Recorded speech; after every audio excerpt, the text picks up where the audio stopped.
We'll call the meeting back to order, and I apologize. We've never had this happen with the electricity went out, but the computer is flickering, but the C-SPAN is working, so we're being recorded again as according to the rules.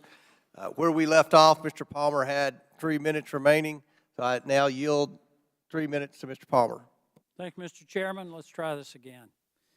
According to Twitter, the decision to ban President Trump was after a close review of his tweets and the context around them, specifically how they are being received and interpreted on and off Twitter. On June 3rd, 2018, the Iranian Ayatollah Khomeini tweeted, "Israel is a malignant, cancerous tumor in the West Asian region and has to be removed and eradicated. It is possible and it will happen." This tweet remains on Twitter to this day. Mr. Roth, how do you believe this tweet from the leader of Iran calling for the eradication of Israel was received and interpreted on and off Twitter? I couldn't say for sure how that tweet was interpreted.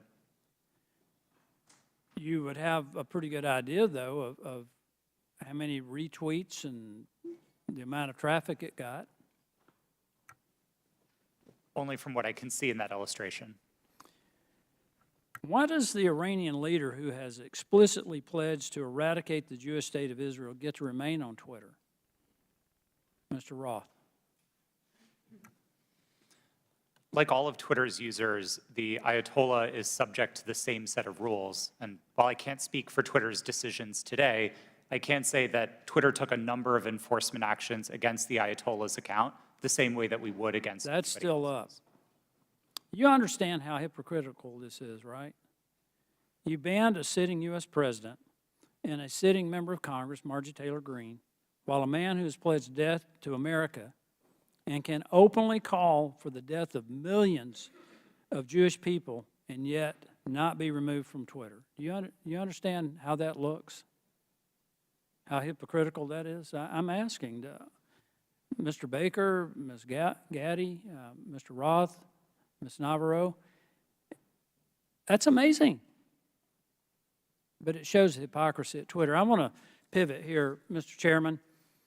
Mr. Goldman made a very troubling statement claiming that as Vice President Joe Biden fired the Attorney General of Ukraine, since he had knowledge of this prior to becoming a member of Congress, Mr. Goldman should provide to the committee documentation about this action. We should know who authorized Vice President Biden to take this action against the Ukrainian Attorney General. We need to know, was there an investigation to justify the firing of the Ukrainian Attorney General, and if yes, who conducted it? He needs to provide all details involving this action, including Vice President Biden's threat to withhold $1 billion of U.S. funding if the Ukrainian AG was not fired, and who authorized Vice President Biden to make that threat. I would request that the committee look into this, and I yield back. Gentleman yields back. Chair now recognizes Ms. Lee for 5 minutes. Thank you, Mr. Chair. This has been an incredibly electric hearing. It'd be funny if it weren't real life. I understand my colleagues on the other side of the aisle want to be victims so very badly. But Ms. Navaroli, if I understand you correctly, public criticism and allegations of anti-conservative bias are actually making Twitter and other social media companies less willing to enforce their own policies against political conservatives, correct? Yes, that was my understanding based on research that was done at Twitter. Meaning the same Republicans insisting on making themselves a victim is working? Could you repeat the question? The same Republicans, folks on this panel who are insisting on making themselves victims in this conversation about Twitter censorship and other accusations they've made, is this working because of the conservative bias and the implications of it? Or the allegations of conservative bias?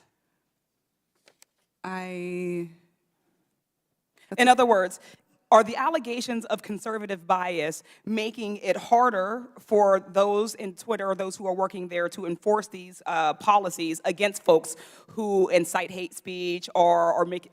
Thank you for rephrasing that question, and thank you for asking it. Yes, these allegations are very much having an impact on the leadership within every social media company as they hope to not receive allegations of being biased or in any way being politically leaning. Thank you. I'm not the only lawyer in the room, so you all know that while the Constitution does provide us the right to free speech, there are, of course, limitations. As Ms. Navaroli pointed out, we cannot yell fire in a crowded theater.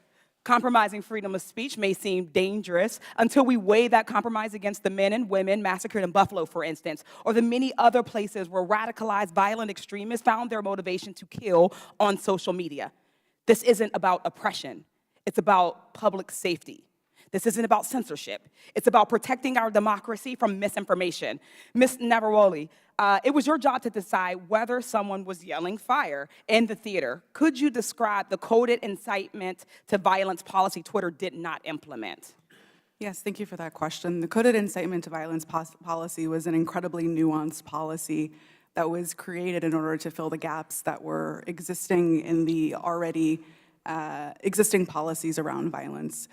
The policies around violence were explicit. So these were calls that said, I'm going to, I want to, I plan to, I wish to. Those sorts of incitements would have come down. Things like stand back, stand by. Things like I am locked and loaded and ready for a civil war were dog whistles that were not covered underneath the policy. Thank you. Could it have saved lives if it were implemented on January 5th, 2021, or possibly in November of 2020? I can't speculate as to what might have happened, and I do wish we would have acted. Thank you. Ms. Gaddy, the very same words that were plastered across Twitter were shouted at the January 6th insurrection. What threats do Americans face now that Elon Musk has removed all guardrails and welcomed back Donald Trump to the platform? Thank you for the question. I'm actually not really familiar with what the content moderation policies of Twitter are today. Okay, thank you. Social media platforms like Twitter must own up to their responsibility in spreading violence and chaos. I'd argue so too do members of this panel and institution. Thank you. I yield the balance of my time to Mr. Raskin. Thank you very much. Mr. Roth, I want to go back to the whole question of your finding hundreds of thousands of fake accounts set up by Vladimir Putin and the Russian Internet Research Agency, I think they called it, which was the propaganda arm in 2016, and I suppose to this day. Some have been suggesting on the other side of the aisle that it's illegitimate for the FBI or any representative of the federal government, presumably even Donald Trump, who did a lot of this, to contact private media entities in order to apprise them of anything, whether it might be the penetration of organized crime or child pornography or foreign malign influence. And I'm just wondering if you would give us a sense of how much work is actually being done, and I was going to check with you and Mr. Baker about that. How much work does Twitter and other social media entities do that relies on the FBI and other national security agencies? Thank you for the question. There is a considerable amount of work to address foreign disinformation at Twitter and also at other companies. And this work was reliant in part on intelligence shared with companies by law enforcement and by the intelligence community. I would regard that work as essential. At Twitter, we had dozens of people working just on these questions of election interference. Those teams no longer exist under Mr. Musk. And Mr. Baker, if you could. Thank you, sir. Just generally, I mean, it's a matter of public record that the FBI has worked with the public, including private entities, for decades.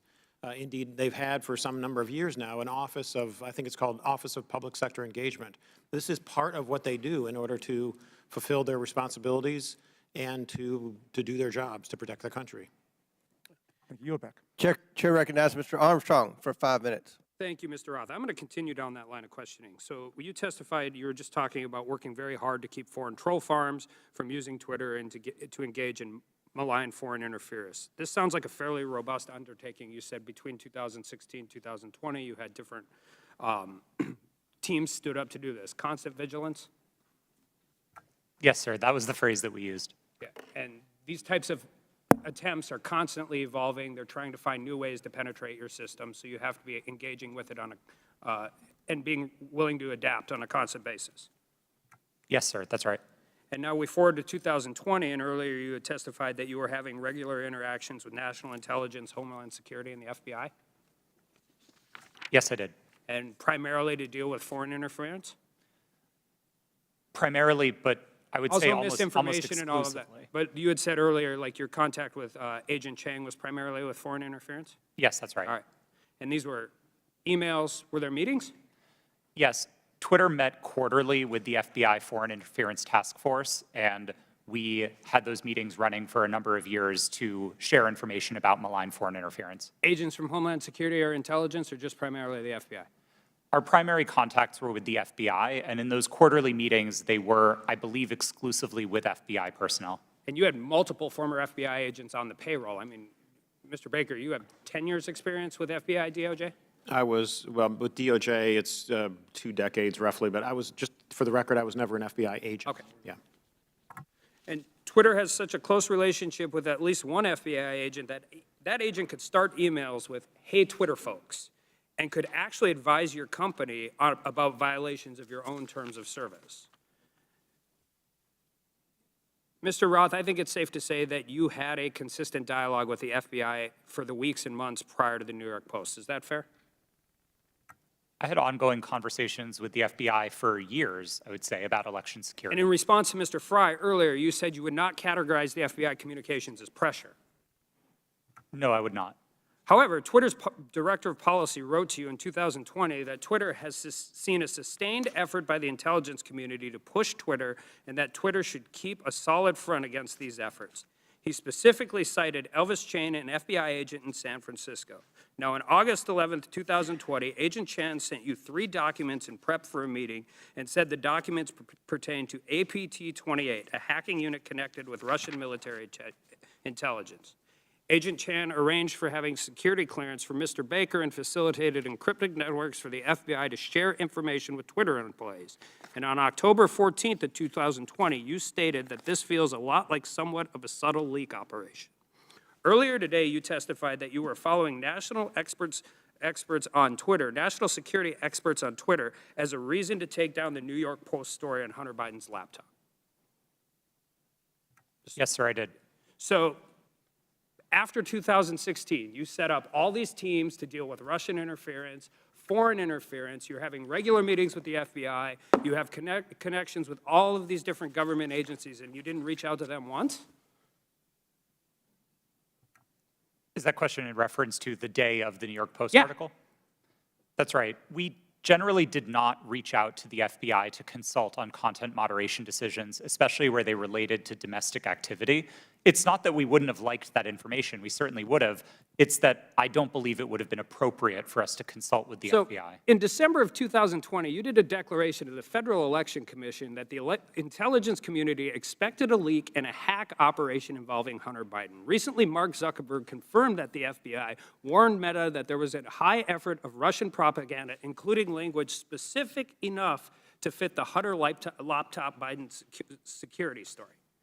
You're talking to these people for weeks and months, years prior to this leaking. They have specifically told you in October that there's going to be a leak potentially involving Hunter Biden's laptop. They legitimately and literally prophesized what happened. And you didn't contact any of them? No, sir, I did not. Did they reach out to you? On and around that day, to the best of my recollection, no, they did not. So after the story was taken down and you guys did it and you personally disagreed with it, Ms. Gaddy, you said you did. Did you contact them and say, hey, is this what you were talking about?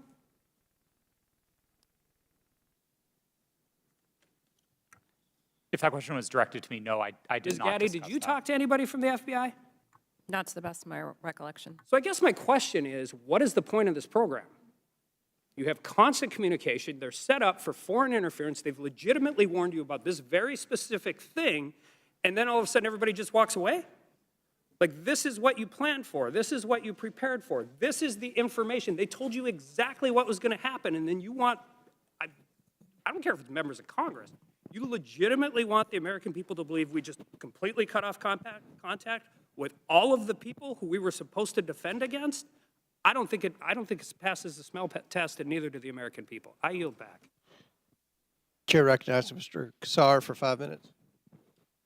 I'm honored to be a new member of Congress, where our purpose is to listen to the people and represent their voices and lift up our communities. After talking to thousands of people across Texas, asking them, What do you want me to work on for you as a new member of Congress? Not a single person told me they were concerned about a New York Post story on Twitter about Hunter Biden. Is that really what we're dedicating this committee's time to? Is that really what we're going to dedicate the next 2 years to? Our constituents of all political backgrounds are worried they're getting pushed out of their neighborhoods by spiking housing costs. They see their public schools suffering because we aren't supporting our teachers.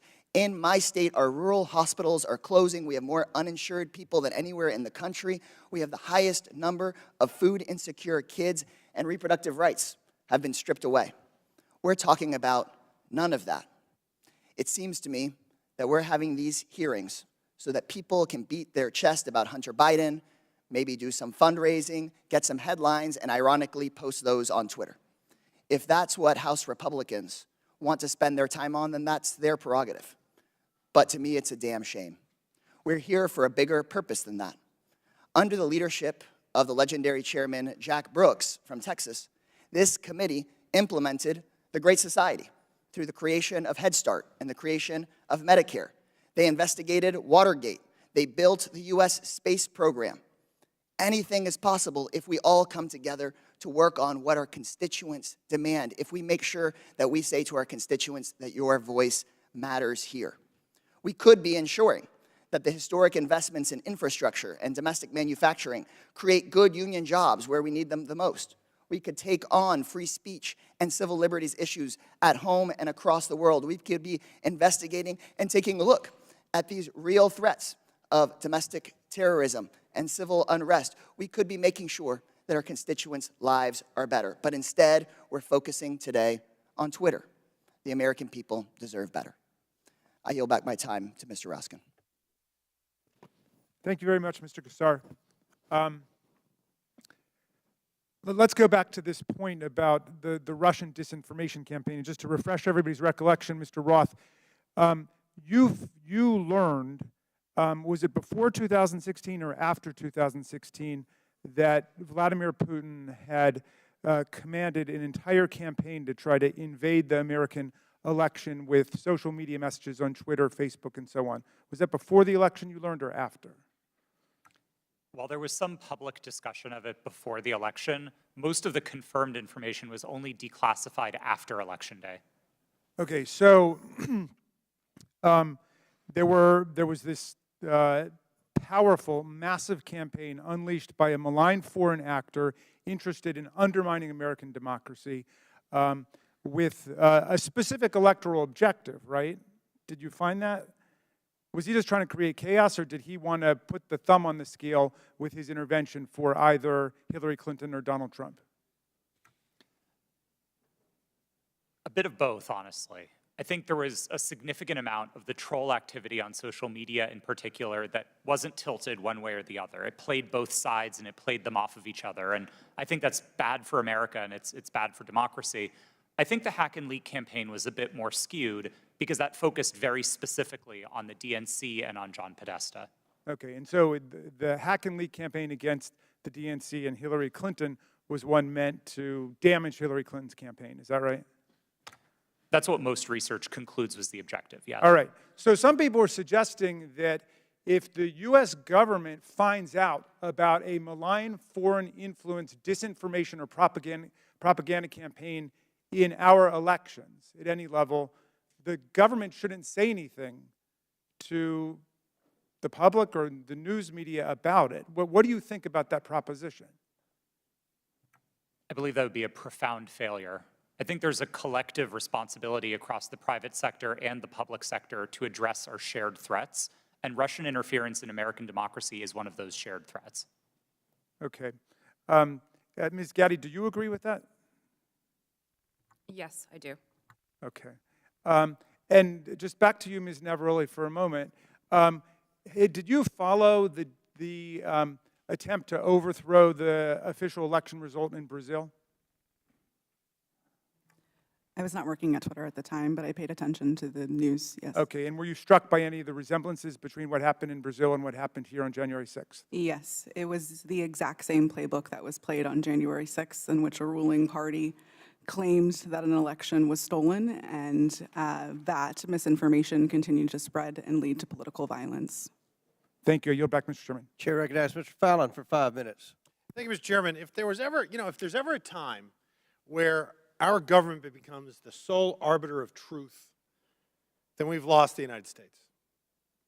Twitter's become the virtual town square. It now has the power to transform public opinion like no other medium in history, with their algorithms shaping and molding the public mind to their own ends. Mr. Roth, to the best of your knowledge, what percentage of your colleagues when you worked at Twitter donated to Democratic causes or candidates in 2020? I don't know, sir. We have it here. It was 98.4% of Twitter employees gave to Democratic candidates or causes in the 2020 election cycle. And believe it or not, those numbers actually went up in the 2022 cycle to 99.7% of Twitter employees donating to Democratic candidates and causes. So clearly, Twitter as a whole had a political bias. Mr. Roth, do you personally think that you have a political bias, and did you have one when you worked at Twitter? A personal political bias? No, sir. You didn't. That's remarkable because it's pretty obvious you did have strong biases when you compared, ironically using Twitter, people that worked in the Trump White House to Nazis. They were good folks that you simply disagreed with politically in our representative republic, and you compared them to the most evil people on the planet that murdered 60 million people, or at least were responsible for those deaths. You think that was a little bit hyperbolic? Yes, I do. As I said, I regret the language. I agree with you. It was. And so your political opinion spilled over into censorship work at Twitter. I think your biases had consequences, which you intentionally expressed through your propaganda and censorship role at Twitter. Additionally, you may have collaborated with U.S. intelligence community regarding stories that y'all didn't want the public to see. So namely, what we refer to as the Hunter Biden laptop story that ran in the New York Post.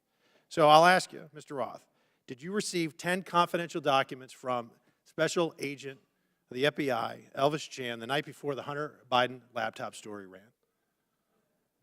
Yes. You did. See, because it's interesting, with the immediacy with which you all acted to censor the New York Post Hunter Biden laptop story seems to be very indicative of foreknowledge. And the story was seismic. And it was rushed to be suppressed, knowing full well it was not Russian disinformation, as some here said. It was truth that was denied the American voter. And the Media Research Center polled Democratic voters in 2020 swing states and found that 17% would have changed their vote if they had known the contents and evidence of the New York Post story. President Trump lost key states, Georgia, Pennsylvania, Arizona, and Wisconsin, by collectively just over 100,000 votes. And if this is accurate, this poll, 3.2 million votes could have swung. And he only needed a teeny fraction of those 3.2 million. That decision almost certainly changed the result of the 2020 presidential election. Did you have any idea the contents of the New York Post story, Mr. Roth? Only what I read in the New York Post that day. And then it was killed by Twitter, and the mainstream media followed. So I found this interesting. In 2019, candidate for President Joe Biden said, and I quote, "I have never spoken to my son about his overseas business dealings." And yet, the evidence in that story and on that laptop revealed that two of Hunter's Mexican business associates, Miguel Magnotti and Miguel Velasco, visited the White House in February 2014, and he was later photographed. Joe Biden was photographed with him in the White House. Also in October 2015, Hunter arranged a video conference with his dad, Joe Biden, the sitting vice president, and Carlos Slim, the Mexican billionaire. And then unbelievably in 2015, Hunter introduced his father, then vice president, to Vadim Pozharsky, an executive at the now infamous Burisma Holdings Company, where Hunter would later magically make millions as a board member despite having no experience whatsoever in the energy sector.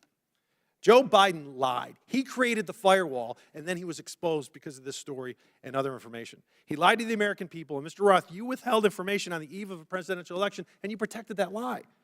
And I hope for the sake of the country that men like you that do those things, men and women, never get to put in such power, in positions of power again. And Mr. Chairman, I'd also like to see if, I'd like to ask unanimous consent to enter into the record a tweet from Ranking Member Raskin. The tweet reads, "It's horrifying to see images of Border Patrol agents whipping Haitian refugees at the Texas border." Not exactly the feeling I get from the Statue of Liberty. Without objection, it's ordered. Thank you. The I gentleman yield back. back. The gentleman yield. Yep. Oh, well, I just think that's misinformation, or at least it was a mistake, and Twitter left it up for a week, or not a week, a year, a full year. Gentleman yields. I yield. Mr. Baker, in top of page 2 in your written testimony, you said, I did not destroy or improperly suppress Whose time is this? any documents at Twitter regarding information important to the public dialogue. The way you worded that, it sounds like there is some Chairman, kind how of... much extra time is he going to get during this hearing? You finish He the had, question, he and had then you time, take let him it repeat the order. question, and then his time will be expired, and please Expired answer. before he started. Clearly, it's up to the chairman, so why don't you let him answer? Mr. Baker, on top of page 2 of your written testimony, you said, I did not destroy or improperly suppress any documents at Twitter regarding information important to the public dialogue. The use of the term improperly suppressed suggests there was some kind of suppression done in a proper way.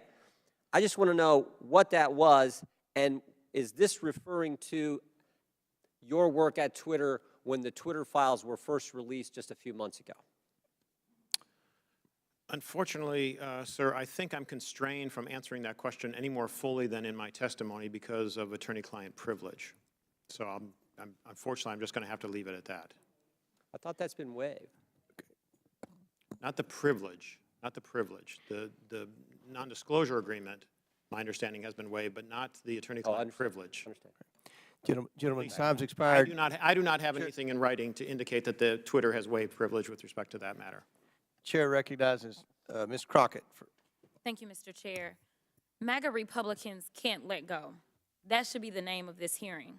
I'm glad that seemingly we have now accepted that President Joe Biden won the election, even though now we are blaming President Trump's loss on Twitter. Can we finally let it go? This is why Democrats are reinforcing that in this hearing, we should be talking about the threats to our democracy. That's the real threat, not an old article that seemingly couldn't reach the viewership it sought through its own platform to disparage and attempt to skew the election in favor of a twice impeached former president who lost a secure and fair election. As a Texan who served in the House and fled the state as MAGA Republicans there pushed an agenda just as insidious as the foreign interference we experienced in the 2016 election, we should be talking about what they don't want to talk about as they continue to cut you off as you try to talk about things such as interfering with our democracy, and how there has been an inciting of political violence against individuals as well as our democracy as a whole. We are supposed to live in the land of the free, and when some people are afraid of losing power, they engage in conspiracy theories and distractions, such as the Joe Biden, a candidate at the time, not government actor at the time, colluded with social media to win. So let me say thank you for showing up for this political theater. Unfortunately, the American people deserve better of its leaders. They deserve a robust conversation around the very real and very present threats to our democracy, the greatest democracy in this world. So with that being said, let me be clear. I believe that there has been testimony previously by Miss Navaroli. I hope I'm not just killing your name right now. At some point, you stated if January 6th and anything like it, that language, if we would have seen that happen in any other country with any other leader, Twitter would have acted completely differently. It is my understanding from this statement, and correct me if I'm wrong, that you almost felt as if Trump was treated differently. In fact, that you may have been of the impression that he was treated with more deference than other world leaders. Is that true? Yes. As I testified earlier today, Twitter bent and broke its own rules in order to protect dangerous speech, like the tweets that were directed towards Representative Ocasio-Cortez. And when we talk about bending, it's my understanding from another deposition that there were actual alarms that would go off if someone would access Trump's Twitter account other than, I believe, the CEO. It was my understanding that alarms would ring within Twitter if the account was accessed outside of a select group of individuals who had access to that account. Are you aware of this being an ongoing practice for other individuals' Twitter accounts? At my time at Twitter, the former President Donald Trump's account was the only account that I did not have access to. Okay, so we know that there weren't individual actors running around Twitter setting off alarms every other day. Is that correct? Not to my knowledge, no. Okay.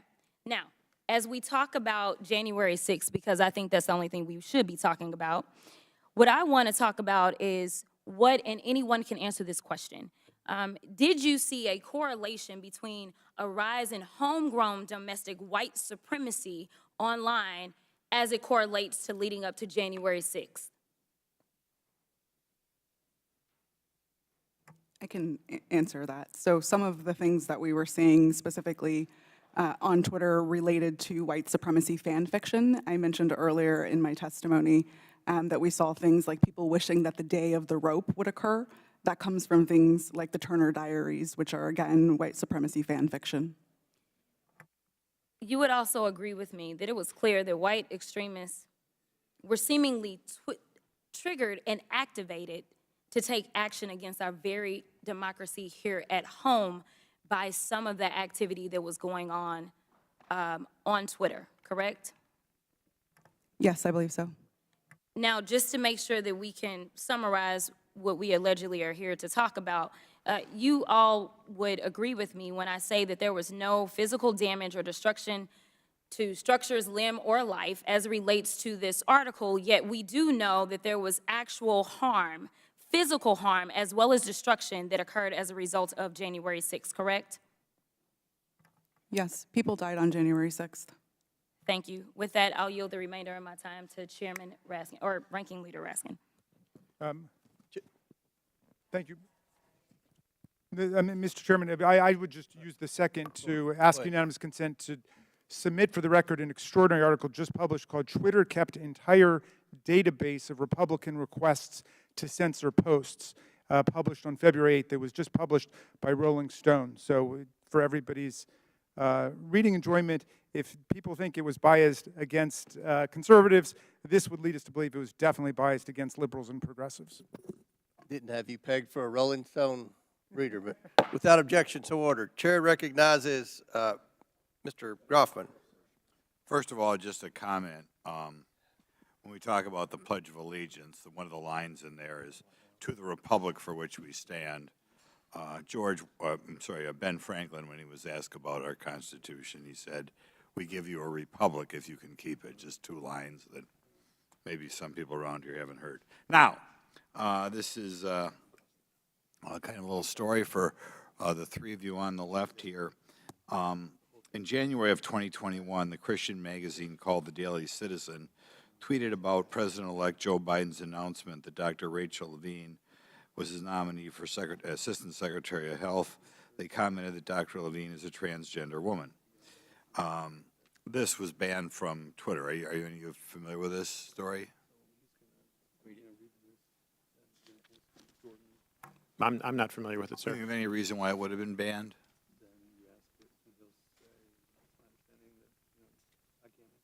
Okay. There are local talk radio hosts in my area, well-known media hosts out of the Madison, Milwaukee, Green Bay media market, widely listened to. They were shadow banned on Twitter. There's some very prominent doctors in the area that didn't agree, perhaps, with everything CDC or NIH said, that were banned on Twitter. I'd like you to comment on that because, normally I think when people make a major health decision, they always like to get two separate opinions. And some of these doctors who are wildly well-respected, probably two of the most prominent doctors in Wisconsin, thought outside the mainstream. And I think if we're thinking outside the mainstream, they were taken off your platform. Could you comment on why you would take somebody off a platform, or why a distinguished doctor would be considered something that the public as a whole couldn't hear their version of events?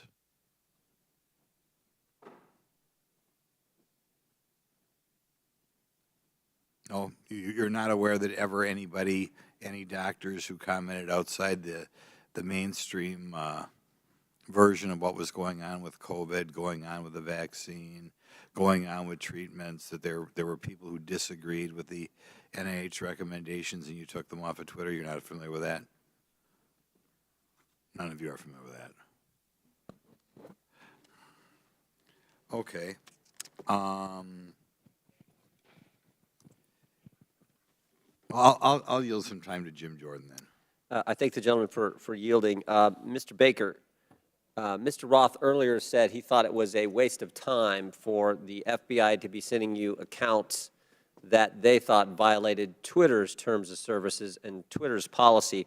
I was just curious, did you ever tell Twitter executives or FBI acquaintances that the FBI had no legitimate interest in enforcement of Twitter's policy? Sir, I'm going to give you the same answer I gave before. I think the advice that I was giving internally to folks would be covered by the attorney-client privilege, and as... Let me Yes, stop. Mr. Baker, although you're testifying today by subpoena, you nonetheless have raised the attorney-client privilege to avoid answering this committee's question. Congress does not recognize the common law attorney-client privilege. With that, I'm going to allow Mr. Jordan to ask the question again. Well, there's been two questions I've asked that he's refused to answer. So let me, if I could, Mr. Chairman, I'll ask both again. I'll go back to the one asked a couple minutes ago. Top of page 2 of your testimony, you said, quote, "I did not destroy or improperly suppress any documents at Twitter regarding information important to the public dialogue." I would like to know what you're referring to that you, in your mind, properly suppressed, and when that took place, specifically if it took place during the time that the Twitter files were first being released just a few months ago. Well, again, sir, as I think we've notified the committee and we've had these conversations with Twitter as well to try to resolve this issue prior to coming up here today, I don't have anything in writing that clears me in my ethical responsibilities to my former client with respect to answering questions that I think fall squarely within the attorney-client privilege. So unfortunately, I don't think I can go beyond what I've said there already, sir. Unfortunately, Mr. Baker, your assertion that the attorney-client privilege, it's overruled as to this particular question and answer. So will you please answer the question by Mr. Jordan? Point of order, Mr. Chairman. State your point. Well, as I understand it, because we just went through this in the January 6th committee where multiple witnesses asserted attorney-client privilege, including people who weren't covered by it at all. Ultimately, that's for a court to decide. So I don't think there's anything we can do within the committee at this point, unless I'm missing something. We'll give you one more chance to answer the question. If you don't answer it, then we'll have to deal with it after the committee hearing. Mr. Baker, could you answer the question, I please? apologize, but I believe I have ethical responsibilities to my former client, and I don't think I can go beyond what I've said already, unfortunately. Yeah, I just said that. I just said that. All right. I'm going to... Mr. Baker, you did suppress documents then that, in your language, was important to the public dialogue? I'm going to give you an extra minute, Mr. Goldman. Oh, You're thank you very much. I'm sorry, sir, could you repeat the question? Again, going on what your written testimony. So you did suppress documents at Twitter regarding information that was important to the public dialogue. That's a yes or no.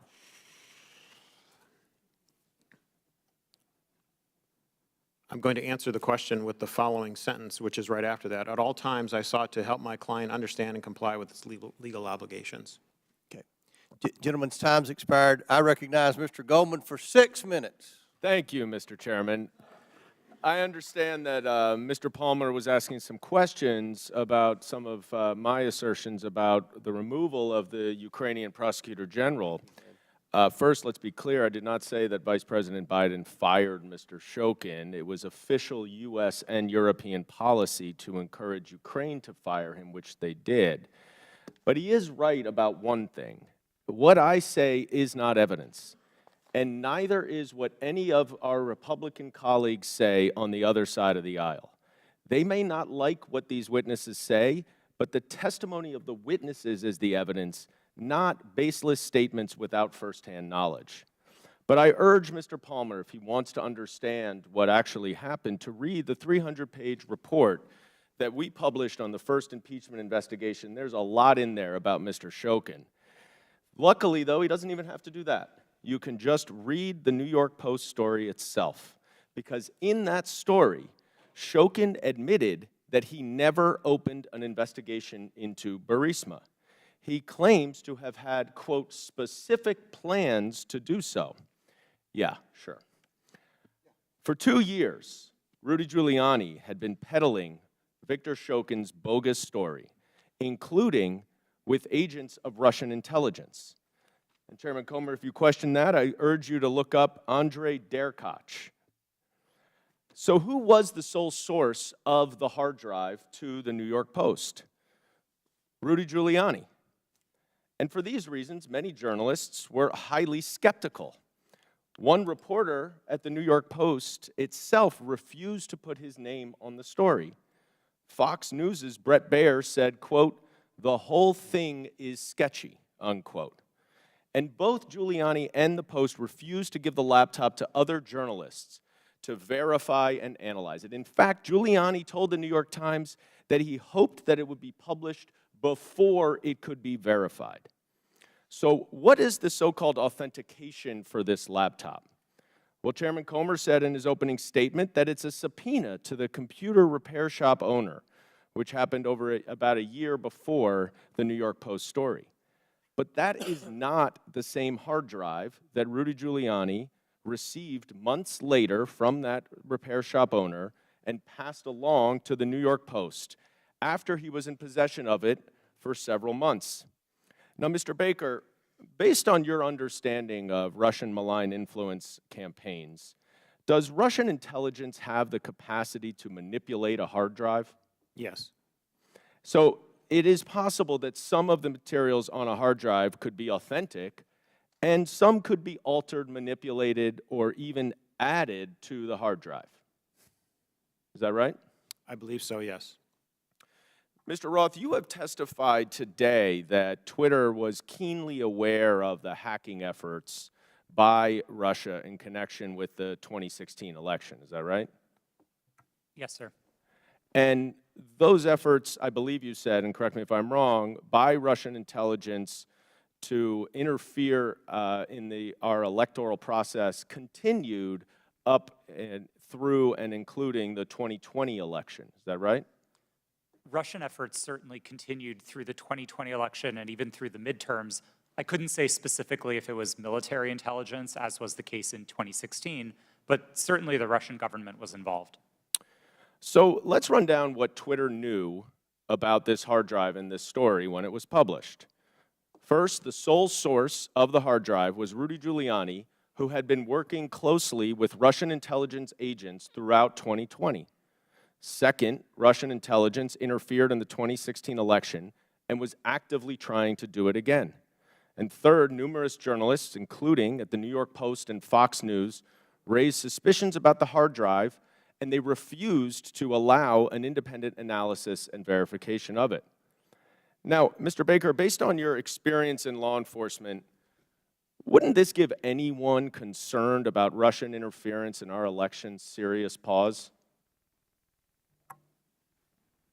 Well, I think as reflected in the public record, at the time, I thought there were great concerns on that side of the equation, because in part, with respect to all the things that had happened since 2016, with respect to the hack and leak or hack and dump issues, there were facts that indicated that the computer might have been abandoned and so on, but which made it a very difficult case, which is why we're sitting here today talking about it.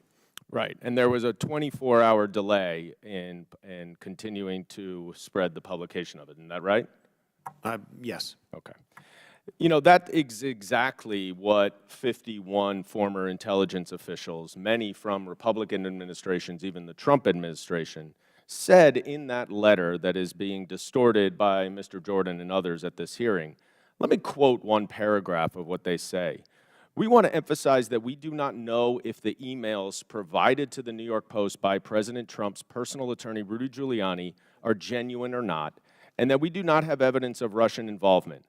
Just that our experience makes us deeply suspicious that the Russian government played a significant role in this case.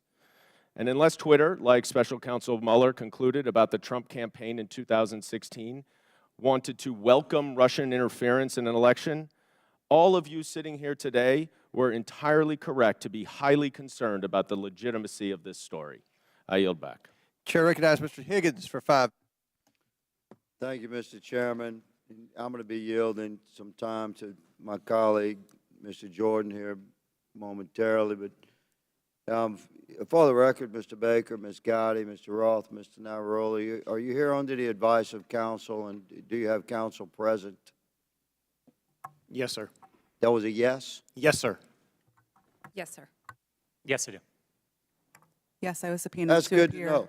I'm glad you all have counsel present. Mr. Chairman, for submission for the record, I'd like consent to submit the Twitter files dated December the 8th, posted by the New York Post regarding the suppression of conservative commentators. Like that submitted. Without objection, so ordered. Mr. Chairman, thank you. I'd like to also submit for the record a timeline of events with cited sources outlining strong evidence of the Biden family organized criminal actions would certainly indicate that we've crossed the threshold of reasonable suspicion. I'd like this timeline submitted for the record. Excuse me, Mr. Chairman, where is that from, that timeline? Timeline in my hand, boss. I'll get it to you shortly.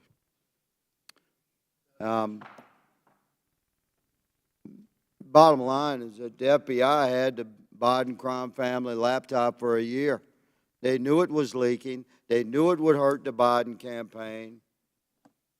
So the FBI used its relationship with Twitter to suppress criminal evidence being revealed about Joe Biden 1 month before the 2020 elections. You, ladies and gentlemen, interfered with the United States of America 2020 presidential election, knowingly and willingly. That's the bad news. It's going to get worse because this is the investigation part. Later comes the arrest part. Your attorneys are familiar with that. Mr. Chairman, I'd like to spend 5 hours with these ladies and gentlemen doing depositions surely yet to come.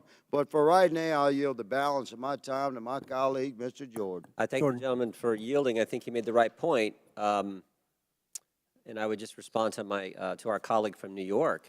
You know who knew the laptop was real was the FBI. They had it for, or maybe they had it for a year and just said, you know what, we're going to put it on the shelf, we're not going to look at it. But if anyone knew it was real, it's them. That's why I asked the question, again, back to my colleague from New York, what he was talking about. That's why I asked the question earlier. I said, did anyone at the FBI or Mr. Baker know, did Mr. Baker talk to any of those 51 former intel officials who sent the letters saying this has all the classic earmarks of a Russian misinformation operation? Maybe they could have checked with the FBI because the FBI had the actual laptop in their possession. So I appreciate the gentleman from Louisiana. I think it's a great point that he made. Mr. Roth, I'm going to come back to you on something we were at a few hours ago. And we're talking about this visibility filtering, which in my mind I understand to be something short of suspending and blocking the account, which the user then knows has happened because there's a notification in a public way, like you did to Ms. Green when you suspended her account. But there's other things, this search blacklist, this do not amplify, that are some kind of filtering that account that the user doesn't know about. And I asked the question earlier, was there any bit of this visibility filtering that was hard-coded by Twitter employees into the account of specific users? And you said, you hesitated for a while, and you said, well, you wouldn't use the term hard-coded, but it seemed to me like something like that went on. Can you elaborate? Thank you for the question.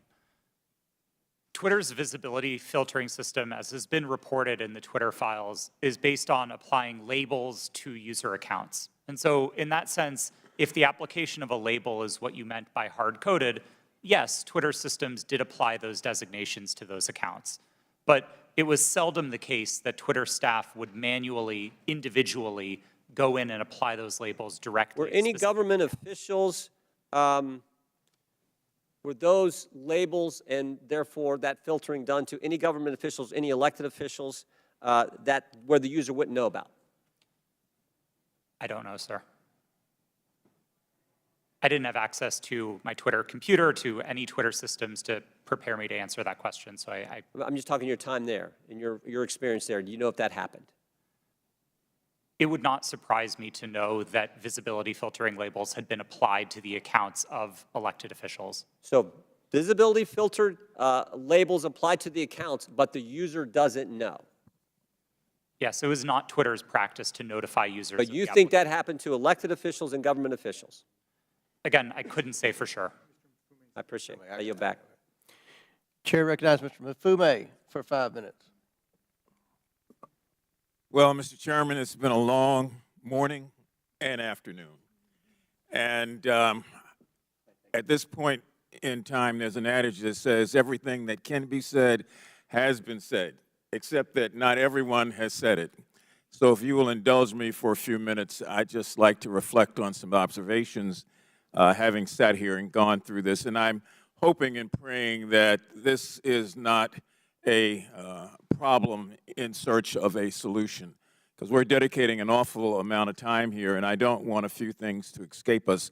But having said that, I want to first associate myself with the remarks of Mr. Raskin, the ranking chair. His opening remarks succinctly, I think, encapsulated and put in place what many of us on this side of the aisle are feeling.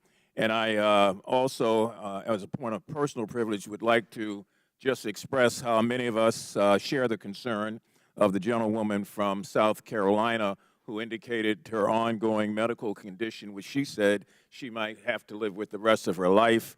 That just got me for a moment, and I wanted to make sure that that's on the record. Now, I would disassociate myself with her remarks when she said, as did the gentlewoman from Georgia, God bless Elon Musk.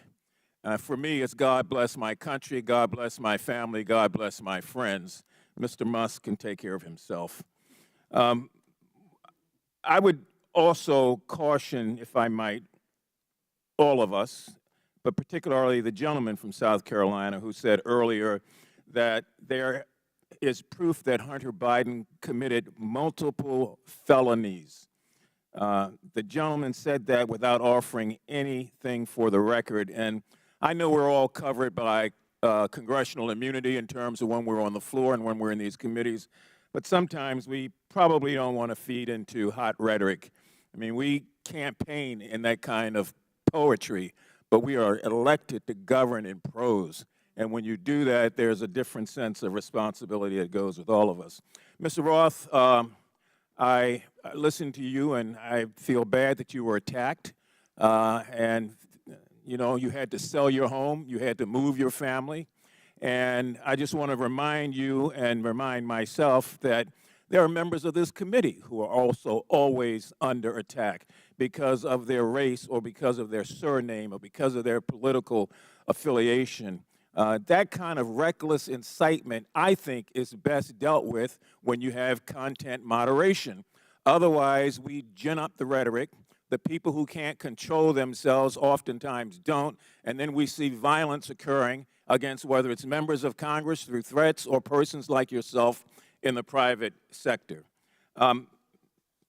Ms. Navaroli, you in your testimony stated that on the morning of January the 6th that you sent lawyers a message warning them that your team was hamstrung by leadership.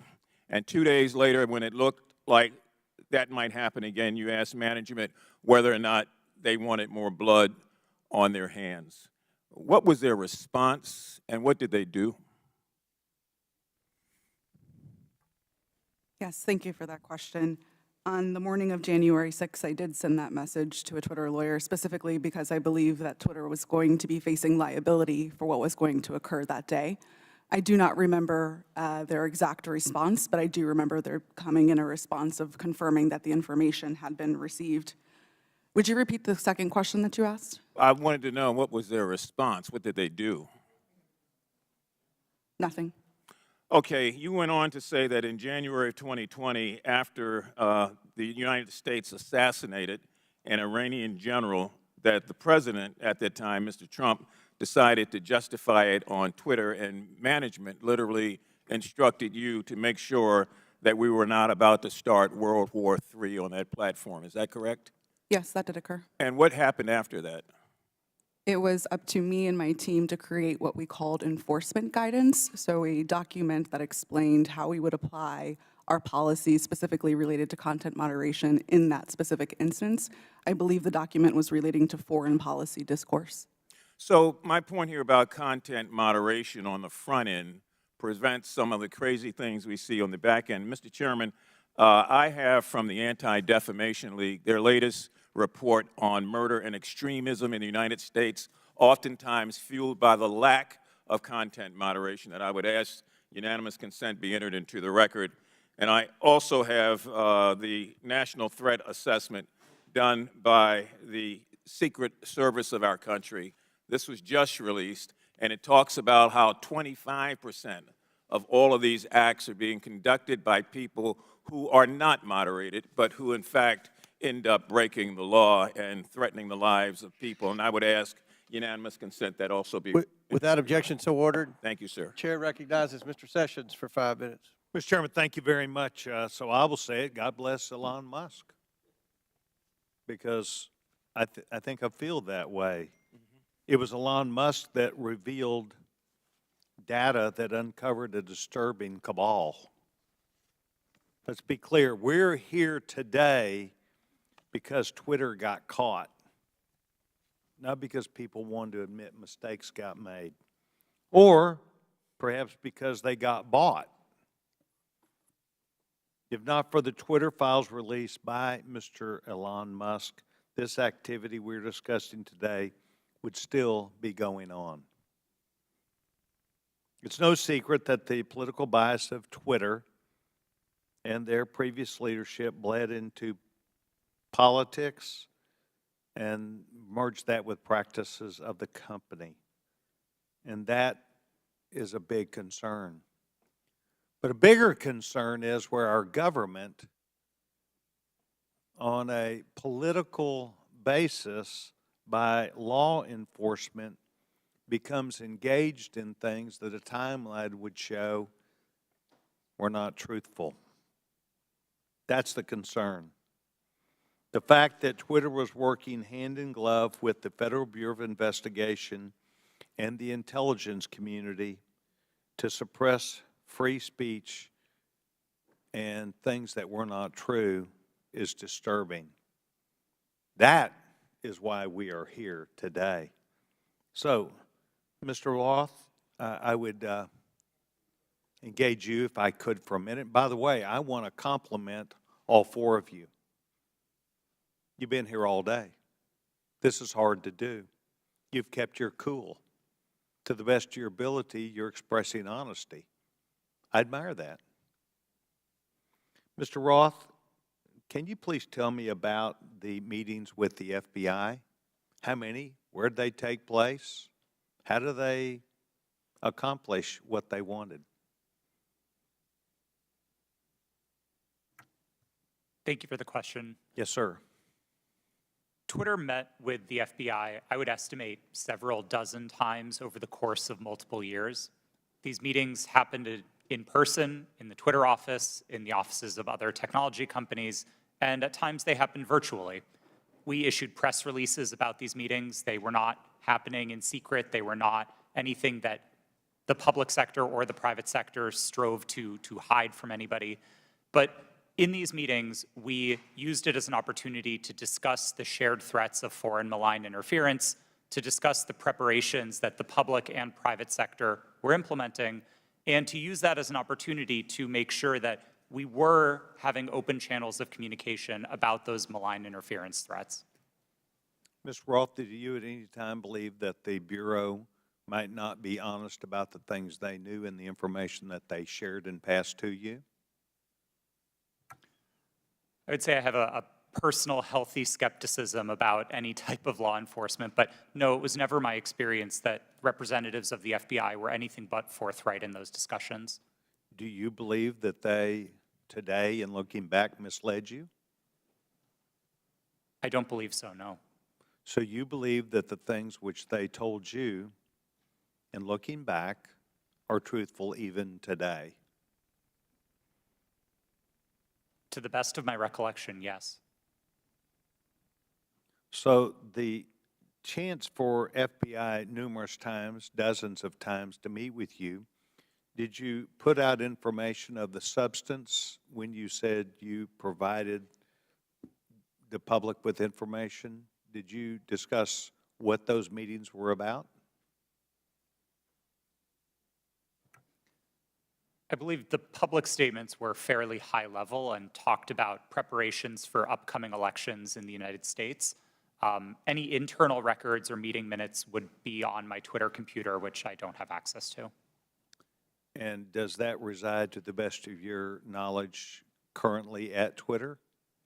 Yes, sir. I returned all Twitter property to the company when I chose to leave. Yes, and that would be a requirement, generally speaking. Yes. So you believe that the Bureau met with you, they did not mislead you, that you were as forthright as you could be to the public, and that you were playing the role that you felt like was responsible. Is that your testimony today? Yes, sir, it is. Thank you very much, Mr. Chairman. I yield back. Gentleman yields back, and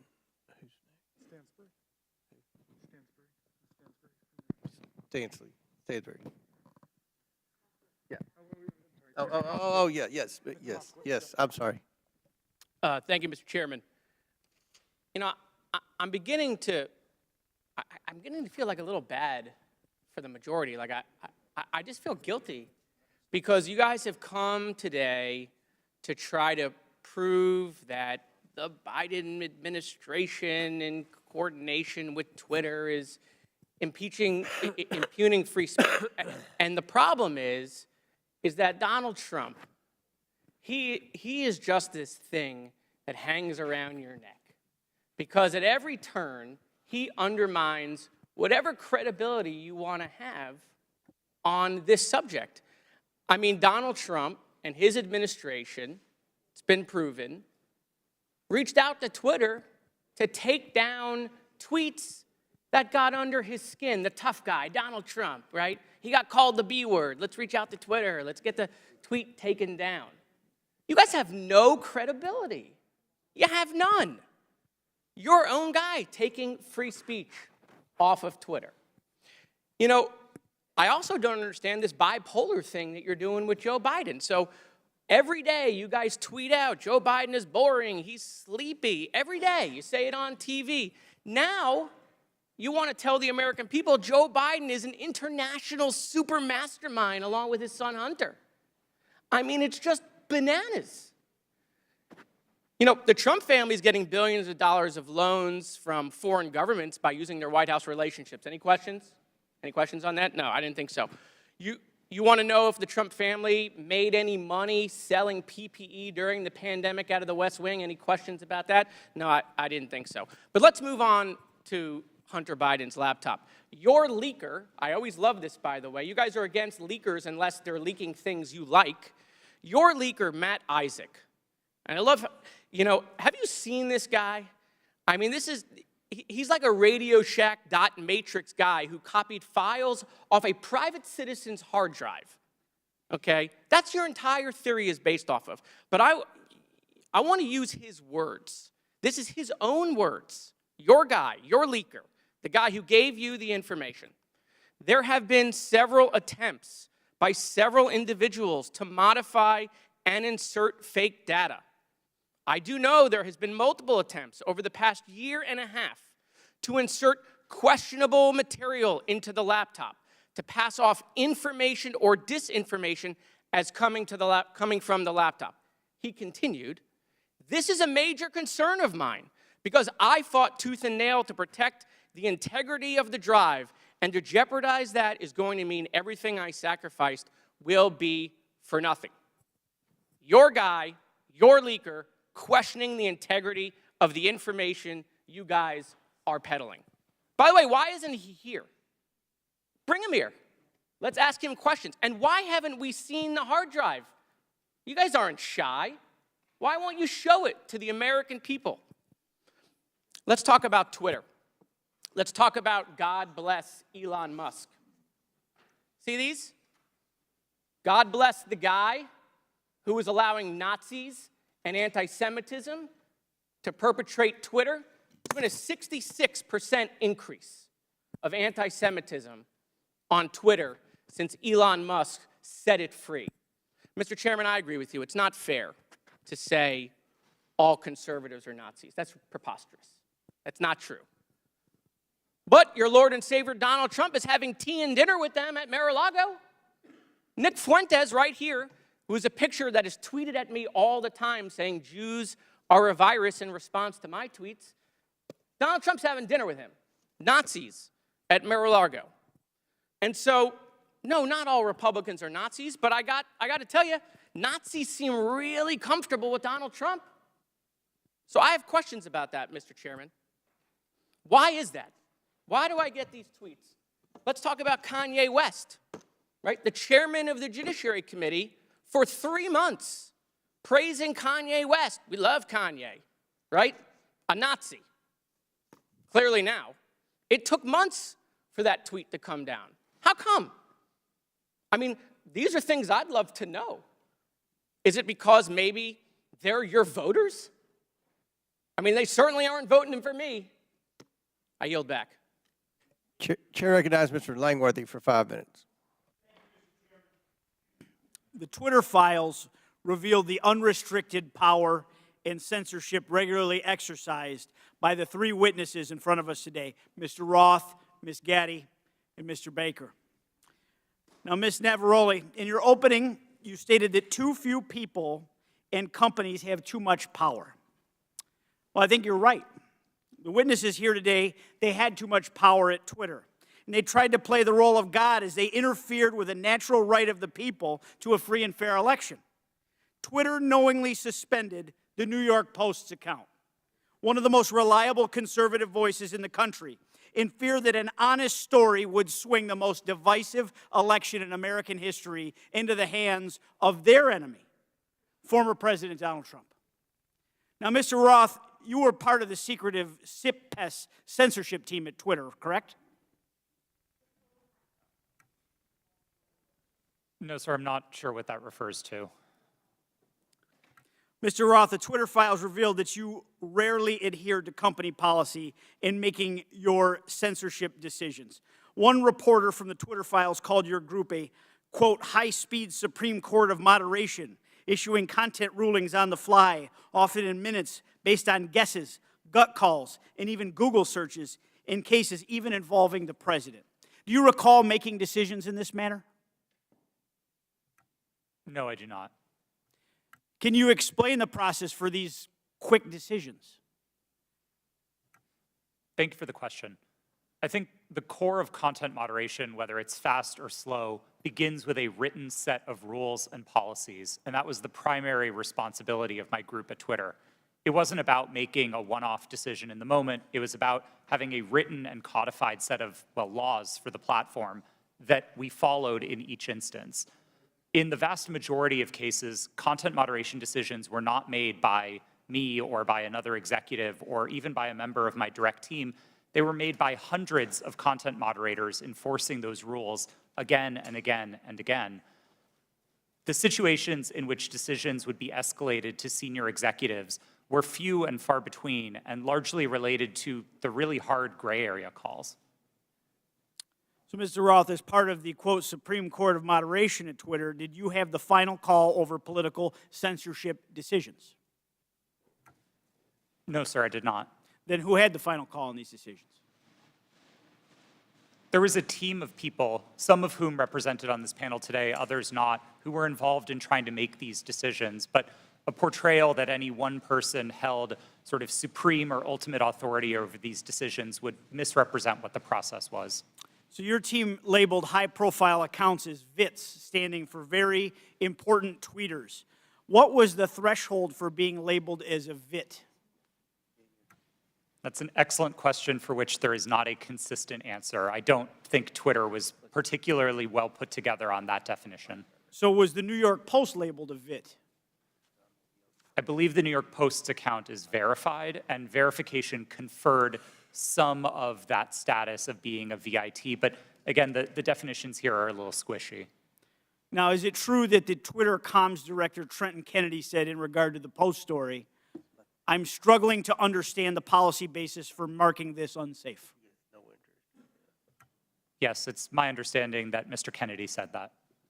Was the New York Post story regarding Hunter Biden's laptop marked unsafe regardless of uncertainty?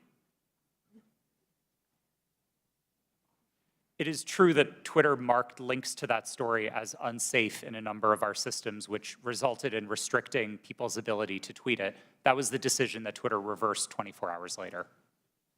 Well, it's clear from this panel that too few people had too much power. The New York Post Twitter account was suspended in an attempt by Democrats and big tech to go ahead and play God and interfere in a natural, free, and fair election and the free flow of information in this country. The censorship is unbounded. The New York Post has been a reliable source for decades, including their coverage of the nursing home scandals in New York during the pandemic. Now that you and many others are gone from the company, there is hope that this platform will once again be a place where voices can be heard and respected, and it can return to be a town hall for all points of view, no matter if you agree with them or not, sir, and that our elections will never again be controlled by big tech. I yield back. Gentleman yield? Will the gentleman yield to Jordan? Mr. Jordan. Okay, thank you. Mr. Roth, in Missouri v. Biden, your declaration to the FEC, you said, I also learned in these meetings with the government that a hack and leak operation would involve Hunter Biden. Mr. Chan has testified in his deposition in that same case. In my estimation, we never discussed Hunter Biden specifically with Twitter. Who told you about Hunter Biden in these meetings? Gentleman's time has expired. My recollection is that a representative of another tech company may have mentioned it, but those meetings were several years ago. I truly don't recall. Okay. Chair recognizes Mrs. Stansberry for 5 minutes.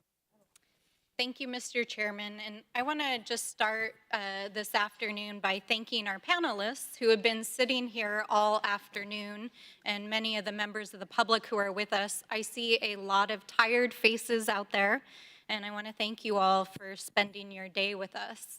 But I also want to start out by asking, what are we doing here in this committee today? Why are we here? Why is this committee devoting a day-long hearing to a political conspiracy theory that was planted in the media by Rudy Giuliani to support Donald Trump's re-election campaign? Of all the topics we could be focused on in this committee to support the American people, how people are going to put food on their table at the end of the day, how we're going to address the economy, how we're going to address critical issues that are on people's minds every day. We are devoting an entire day to this conspiracy theory involving Twitter. Now, the mission of this committee is to root out waste, fraud, and abuse, and to conduct oversight on behalf of the American people. And if you need any evidence of waste, fraud, and abuse, how about the use of this committee's precious time, space, and resources to commit to this hearing? You know, I don't even understand why we're here right now, but I do want to clarify some key facts about what we've heard today. So I'm going to get into it for just a few moments. Ms. Gaddy, thank you for being here today. Mr. Baker, you have already stated publicly that Twitter's handling of this issue was a mistake. Is that correct? Yes or no is fine. Yes, that's correct. I don't think I have stated that publicly yet, but that is what the CEO of the company said. Yes, and at the time, only weeks before, one of the most consequential elections of our lifetime in 2020, Twitter made a decision based on policies put into place to protect the public from political disinformation and from foreign interference. Is that correct, Mr. Roth? Yes. In fact, the failure of Twitter and other social media companies to moderate political disinformation not only fueled its use in election tampering in 2018, but allowed for election denialism to run rampant in 2020, and that is exactly what led to the insurrection here on January 6th in the Capitol. So, Ms. Navaroli, I want to ask you, thank you for sitting here all day answering these questions. Do you believe that Twitter has put into place policies that would adequately protect free speech, but also protect the American people from another violent insurrection and the kind of hate speech that we are seeing run rampant right now on the platform? Thank you for that question. I cannot speak to Twitter's current policies because I have not worked there in quite some time, but I can say that my job at Twitter was to balance free expression and safety. And one of the things that I constantly pushed for was for us to include more analysis within that simple balancing act. And instead of asking just free expression versus safety, to say free expression for whom and safety for whom. So whose free expression are we protecting at the expense of whose safety? And whose safety are we willing to allow to go to the wind so that people can speak freely? Exactly, right? Because Twitter refused to sanction Donald Trump's account long before it was actually banned, when violent rhetoric and other rhetoric was already being used on the platform. And in fact, since the latest acquisition of Twitter by Elon Musk, the company's Trust and Safety Council, as represented here today, has been dissolved. And the accounts of individuals like Donald Trump, who incited violence in the Capitol, have been restored. And we are seeing anti-Semitism, hate speech, dangerous rhetoric, violence being put on Twitter every single day. Election tampering, disinformation, violence, the attack on our Capitol. Mr. Chairman, that is what we should be holding oversight hearings on in this committee.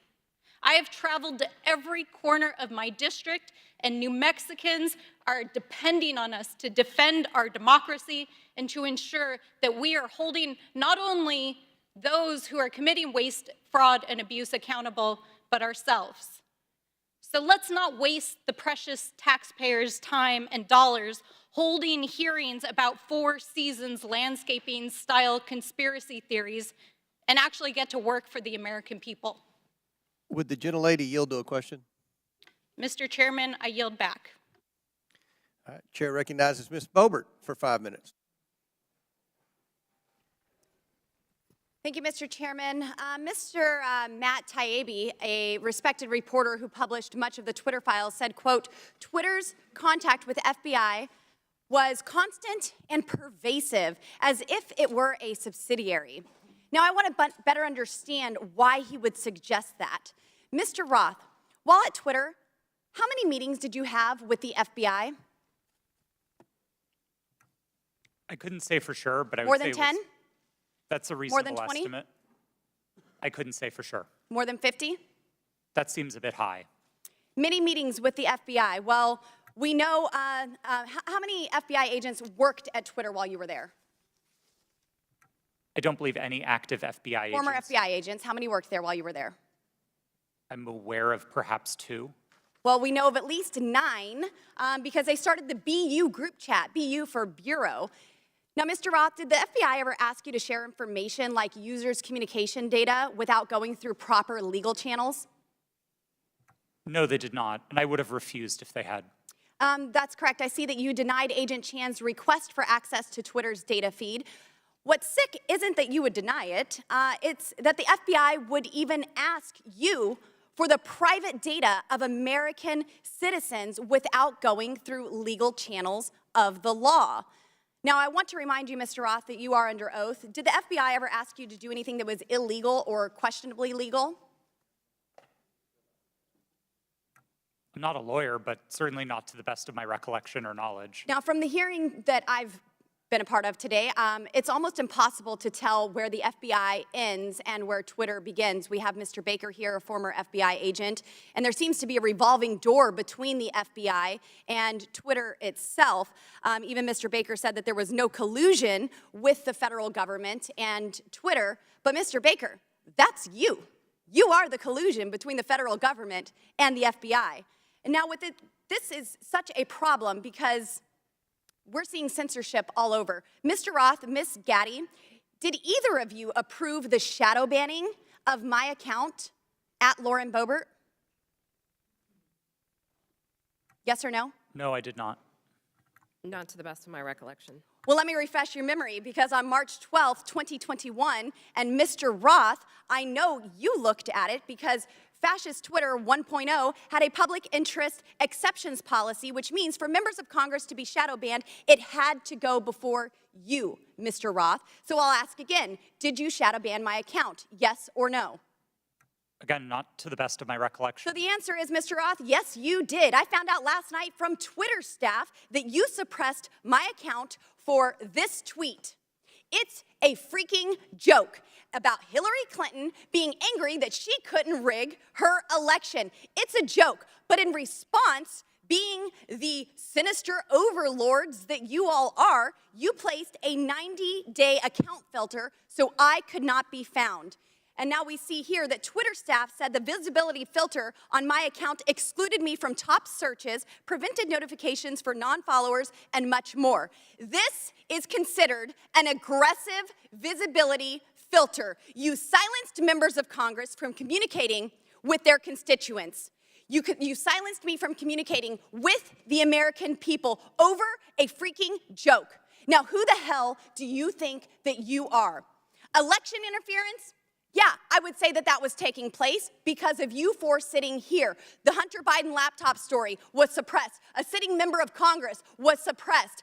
A sitting president was banned from Twitter. You know, I bet that Putin is sitting in the Kremlin wishing he had as much election interference as you four here today. We've heard about threats to democracy. Well, what about shutting down a duly elected member of Congress? This is fundamental to our nation's governance, and you all attacked that very foundation. 230 protections? Well, those are for publishers, not for editors. And it's clear you were not acting as publishers, you were acting as editors. And Mr. Chairman, I think it's far past time that we remove 230 protections for big tech platforms who are abusing this protection. And let me just say, I'm not angry for myself. I'm not angry because I was silenced. I can reach out to Elon and to his staff, and I can see what's happened. And I can sit here today and hold you all in account. I am angry for the millions of Americans who were silenced because of your decisions, because of your actions, because of your collusion with the federal government. They can't reach out to Elon. They can't sit here today and hold you into account. We don't know where the FBI ends and Twitter begins. But I do want to thank Mr. Elon Chairman, we're Musk over for 17 firing seconds now. you four and saving free speech and even Twitter. Mr. Chairman, I yield. The lady yields, went over 24 seconds. I'll give Ms. Porter 24 extra seconds. Well, I appreciate your indulgence, Chairman Comer, but I won't need it. So today's hearing gavelled in at 10 a.m. For nearly 6 hours. Power outage. We have been going back and forth about this supposed suppression of a single news story from a single outlet for a single day. This hearing has been, in its length, nearly 1/4 of the amount of time that Twitter users could not share the link. We are spending almost as much time screaming about this as this was ever a problem. Look, criminal activity is always a concern, but if there is criminal wrongdoing on Hunter Biden's laptop, that is a matter for the FBI and our law enforcement agencies. Today's hearing is merely an exercise in misinformation and disinformation, a free-for-all hellscape. That's what now CEO Elon Musk said Twitter would become if the platform became a place where anyone could say anything with no consequences. It is unbelievable to me that I am quoting Elon Musk. But that is how ridiculous this hearing has become. The Oversight Committee, like Twitter, or any other social media company for that matter, cannot become a free-for-all hellscape where anything goes. With that, Mr. Chairman, I yield back. The lady yields back. Thank you. Mr. Chairman, Ms. Boebert. I ask unanimous consent to submit 2 documents into the record, both from Twitter. Without objection, so ordered. Thank you. Chair recognizes Ms. Luna for 5 minutes. Thank you, Chairman. Mr. Roth? Mr. Roth, have you communicated with government officials ever on a platform called Jira? Yes or no? Real quick answer. We're on the clock. Not Yes to or the no? best of my recollection. Not to no. your recollection? Great. If you did, in the event, communicate, who would have had access to this platform? That's the nature of my confusion. Okay. Jira is Did you ever speak to government officials on Jira regarding taking down social media posts? Again, not to the best of my recollection. Can you explain to me why the federal government would ever have interest in communicating through Jira, mind you, a private cloud server, with social media companies without oversight to censor American voices? I want to let you know that this is a violation of the First Amendment, and the federal government is colluding with social media companies to censor Americans. Mr. Chairman, I ask for unanimous consent to submit these graphics into record. And Mr. Roth, I'm going to refresh your memory for you. This flow chart behind me. ordered. Thank you, Chair. This flow chart shows the following federal agencies, social media companies, Twitter, leftist nonprofits, and organizations communicating regarding their version of misinformation using Jira, a private cloud server. On this chart, I want to annotate that the Department of Homeland Security, which has the following branches: Cybersecurity and Infrastructure Security Agency, also known as CISA, Countering Foreign Intelligence Task Force, now known as the Misinfo, Disinfo, and Malinformation, MDM. This was, again, used against the American people. The Election Partnership Institute, or Election Integrity Partnership, EIP, which includes the following: Stanford Internet Observatory, University of Washington Center for Informed Public, Graphica, and Atlantic Council's Digital Forensic Research Lab, and potentially, according to what we found on the final report by EIP, the DNC. The Center for Internet Security, CIS, a nonprofit funded by DHS, the National Association of Secretaries of State, also known as NASS, and the National Association of State Election Directors, NASED, and in this case, because there are other social media companies involved, Twitter. What do all of these groups, though, have in common? And I'm going to, again, refresh your memory. They were all communicating on a private cloud server known as Jira. Now, the screenshot behind me, which is an example of one of thousands, shows on November 3rd, 2020, that you, Mr. Roth, a Twitter employee, were exchanging communications on Jira, a private cloud server, with CISA, NASS, NASED, and Alex Stamos, who now works at Stanford and is a former security officer at Facebook, to remove a posting. Do you now remember communicating on a private cloud server to remove a posting? Yes or no? I wouldn't agree with the characterization. I don't care if you agree. This is your stuff. Yes or no, did you communicate with a private entity, the government agency, on a private cloud server? Yes or no? The question was if I Yes or no? to Yeah, I'm on time. Yes or no? Ma'am, I don't believe I can give you a yes or no. Well, answer I'm to going that to tell you question. right now that you did, and we have proof of it. This, ladies and gentlemen, is joint action between the federal government and a private company to censor and violate the First Amendment. This is also known, and I'm so glad that there's many attorneys on this panel, joint state actors. It's highly illegal. You are all engaged in this action, and I want you to know that you will be all held accountable. Ms. Gaddy, are you still on CISA's Cybersecurity Advisory Council? Yes or no? Yes, I am. Okay. For those who have said that this is a pointless hearing, and I just want to let you guys all know, we found that Twitter was indeed communicating with the federal government to censor Americans. I'd like to remind you that this was all in place before January 6th. So to say that these mechanisms weren't in place and to make it about January 6th, I want to let you know that you guys were actually in control of all of the content, and clearly we have proof of that. Now, if you don't think that this is important to your constituents and the American people from those saying that this was a pointless hearing, I suggest you find other jobs. Chairman, I yield my time. Chairman, point of order. Chair, Yeah, I just want to call to the attention of the chair and members Mr. Mafume, yes. that you're we're getting recognized. awfully close to witness intimidation, and I would ask the chair to intervene. I'm sorry, I didn't hear what you said, Mr. Mafume. I said I would caution all members that we were getting very close to witness intimidation, right on the verge of it, and I would ask that the chair and the ranking member agree how we will proceed from this point on. It was the threats that were just made. Ms. Ocasio-Cortez? Thank you, Mr. Chair. And in follow-up to that, I am curious about the committee's rule or the committee's disposition, accusing witnesses of a crime, discussing arrest, discussing, making these allusions and threats. I want to clarify for the record, what is the committee's policy around threatening a witness?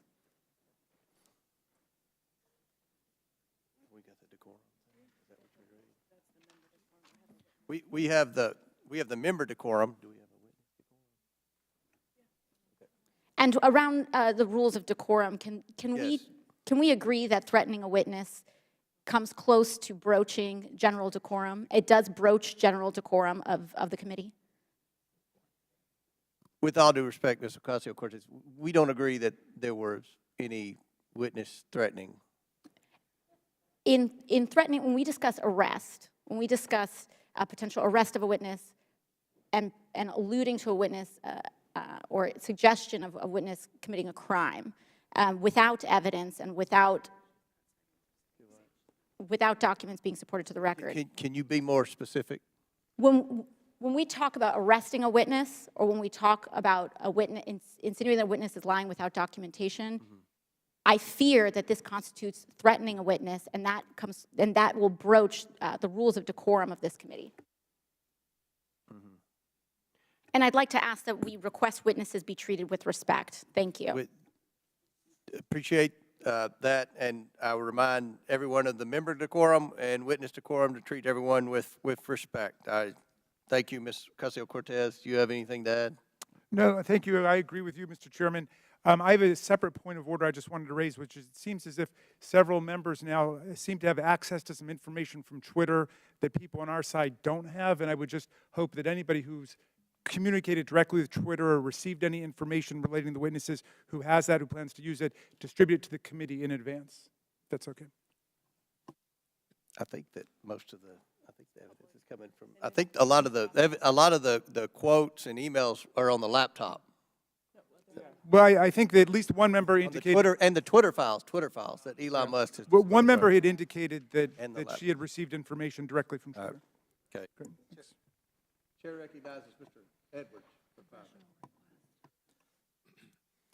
Thank you, Mr. Chair, and to our witnesses, thank you for being with us today. I know it has been a long one.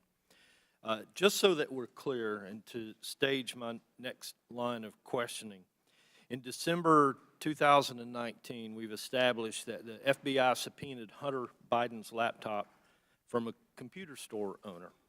And then we've established that nearly a year later, in October 2020, the Hunter Biden laptop story is published by the New York Post. Within hours, Twitter and other social media companies began limiting the distribution of the Hunter Biden story. My question is for Mr. Roth.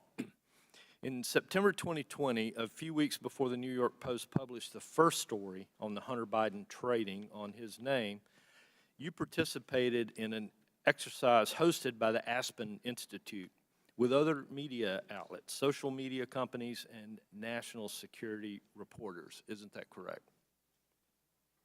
Yes, I did. And Mr. Roth, that event was hosted specifically by the Aspen Digital Hack and Dump Working Group. Is that correct? I know it was hosted by the Aspen Institute. I couldn't say who specifically within that. Mr. Roth, this event was before the release of the Hunter Biden laptop story, correct? That's my recollection, yes. And during that event, a scenario that was discussed was a hypothetical October 2020 release of records related to Hunter Biden. Is that correct? Again, that's my recollection of the event, yes. And Mr. Roth, did you participate in the design of this hypothetical scenario? Not to the best of my recollection, no. Are you telling me that you never had any conversation with anyone regarding the contents of this scenario? No, sir, I didn't say that. I met with the Aspen Institute on a number of occasions. I wouldn't say that I was involved in the development of the scenario in a specific way, no. So you're telling me that I will find no witnesses that would testify they had conversation with you regarding the development of this scenario? I genuinely could not say what other witnesses might or might not say. Why was Hunter Biden chosen as the subject of this scenario just weeks before the October 14th, 2020 publication of the first Hunter Biden story?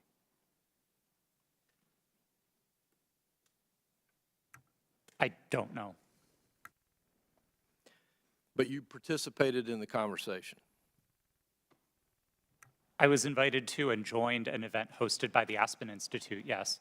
And so surely there had to be some level of conversation as to why Hunter Biden was the topic in that scenario.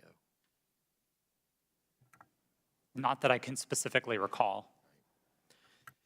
Mr. Roth, representatives from Facebook attended this event also, correct? To the best of my recollection, yes. And Mr. Roth, the FBI had Hunter Biden's laptop nearly a year before it was uncovered by the New York Post and before the Aspen Institute event. Did members of the U.S. intelligence community participate in the September 2020 Hunter Biden hack and dump exercise? I don't recall. Mr. Roth, I'd like to point you to a sworn statement that you previously made. I believe this was to the FEC. You've given a sworn declaration stating that federal law enforcement agencies communicated that they expected hack and leak operations by state actors might occur in the period shortly before the 2020 presidential election, likely in October. Is this your statement? Yes, it was.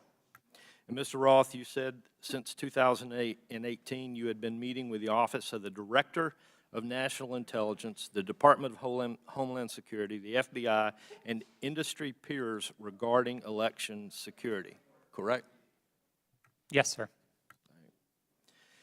And Mr. Roth, you were told there would likely be a hack and leak operation occurring in October. Is that correct?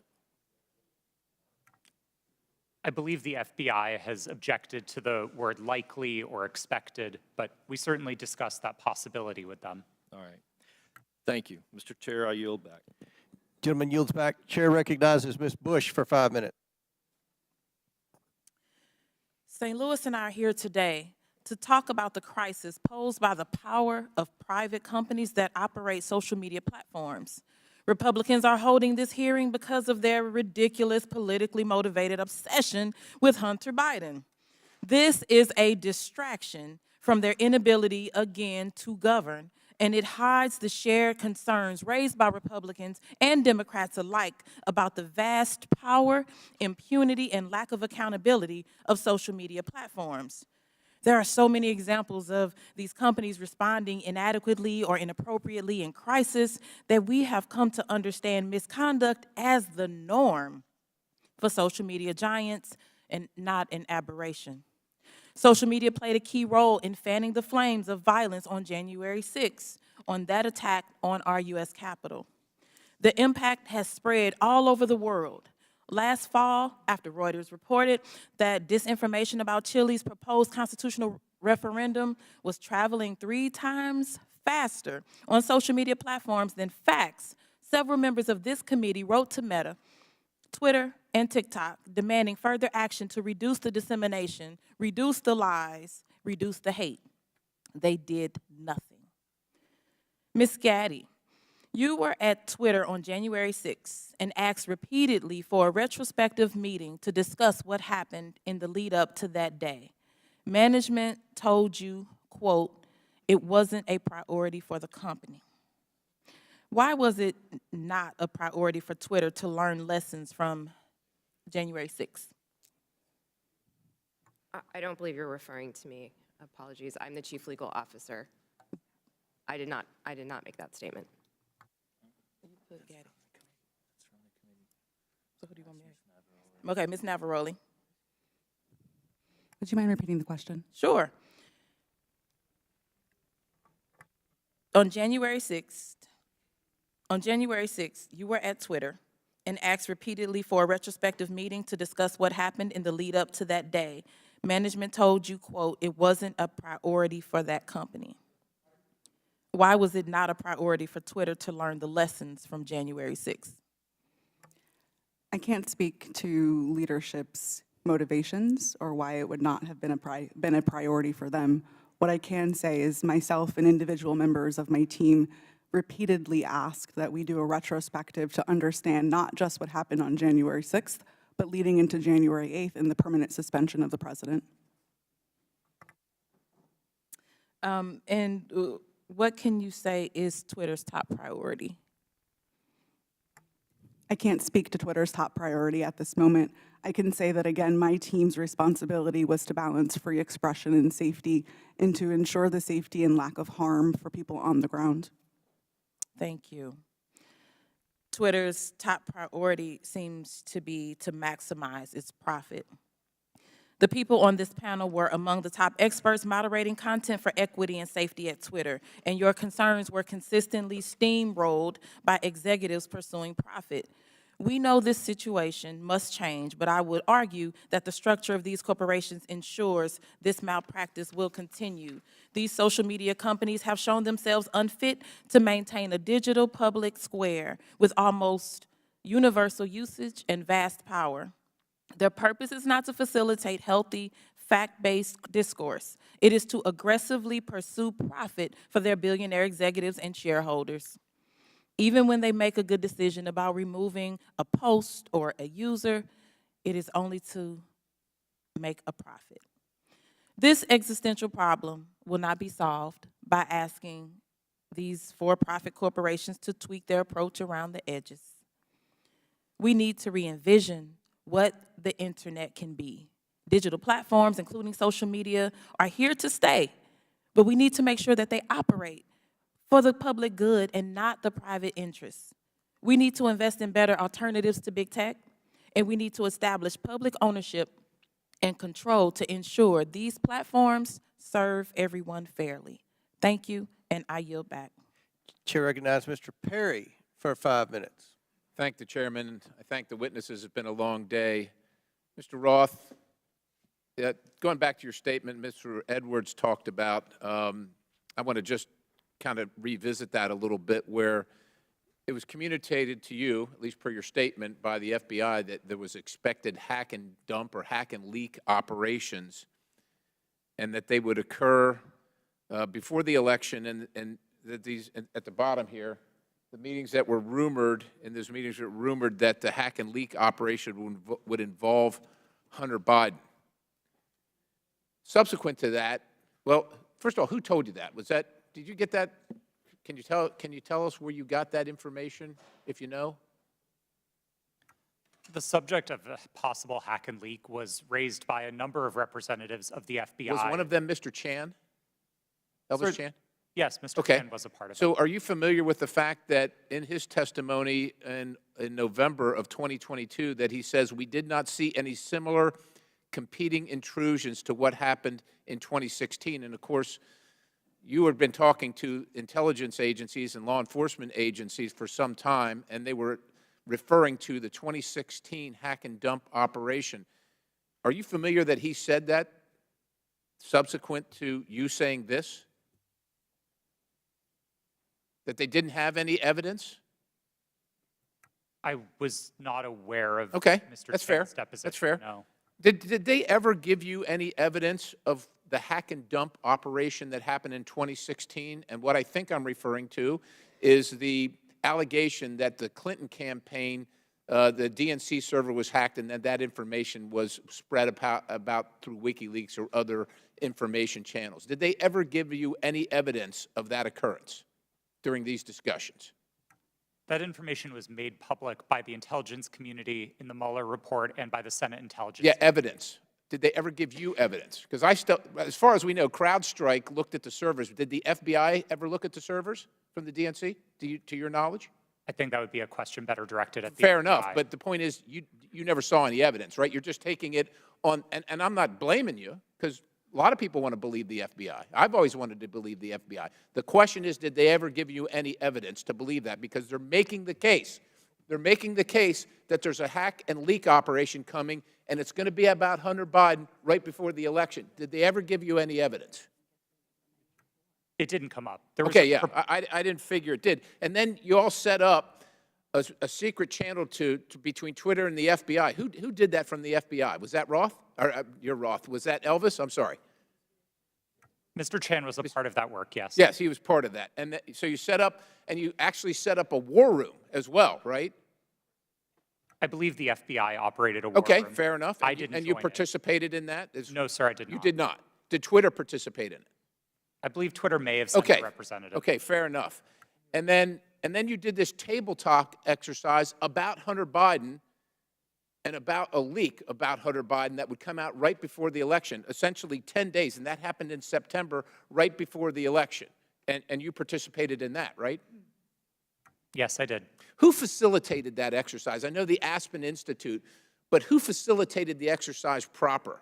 Was anybody from a government agency facilitating any part of that? Were they involved in the discussions during the exercise? No, I don't believe so, no. So they were just spectators? I wasn't aware that they were spectators either, but I don't recall exactly who was there. I know you don't recall who was there. Then who facilitated it? Do you recall that? My recollection is that the event was facilitated by Garrett Graff, who was a member of the Aspen Institute and Aspen Digital. All right. Do you find it odd now, after the fact, and I know you've already testified here, that you don't see, to Mr. Sessions, that you didn't see that you were misled or potentially duped? It sure seems highly coincidental. Would you agree? It at least seems highly coincidental. Knowing that the FBI had the laptop, that the FBI set up the war room and the channel and told you, per your statement, that this was going to happen, do you find it highly coincidental that it actually happened and it was Hunter Biden at all? I want to be clear that my statement to the FEC does not suggest that the FBI told me it would involve Hunter Biden. That's a popular reading of that declaration, but it was not my intent. I think there is a coincidence there, and I really can't speak as to how that came about. Yeah, it's really coincidental. One last question. Did the CIA or the other governmental agency ever ask Twitter to look at something that violated Twitter's policy? I don't recall specific outreach by the CIA specifically. Other government agency is what it was called in the Twitter files. Yes, Twitter regularly received reports from government requesting review under our rules. So the other government agency, that one, did they ever request information regarding violations of Twitter's policies? The CIA. Gentlemen, time's expired, but please answer the question. I thank the Chairman. Again, I don't recall specific contact from the CIA, no. Chair recognizes Mr. Burleson for 5 minutes. Thank you, Mr. Chairman. I've sat here listening. I'm glad to be last in rank. I get to listen to all the testimony. And what's become clear to me, there are a few things, and that is that the censorship efforts of the big tech, the intelligence community, and the media were all working in concert to affect the 2020 election. I find it unbelievably ironic, and I hope others do too, see the irony that people who were so concerned and hell-bent and worried about the interference of outside groups on the 2016 election became willing participants to interfere in the following presidential election. These three groups worked together, and it's clear, worked hand in hand to hide the truth from the American people.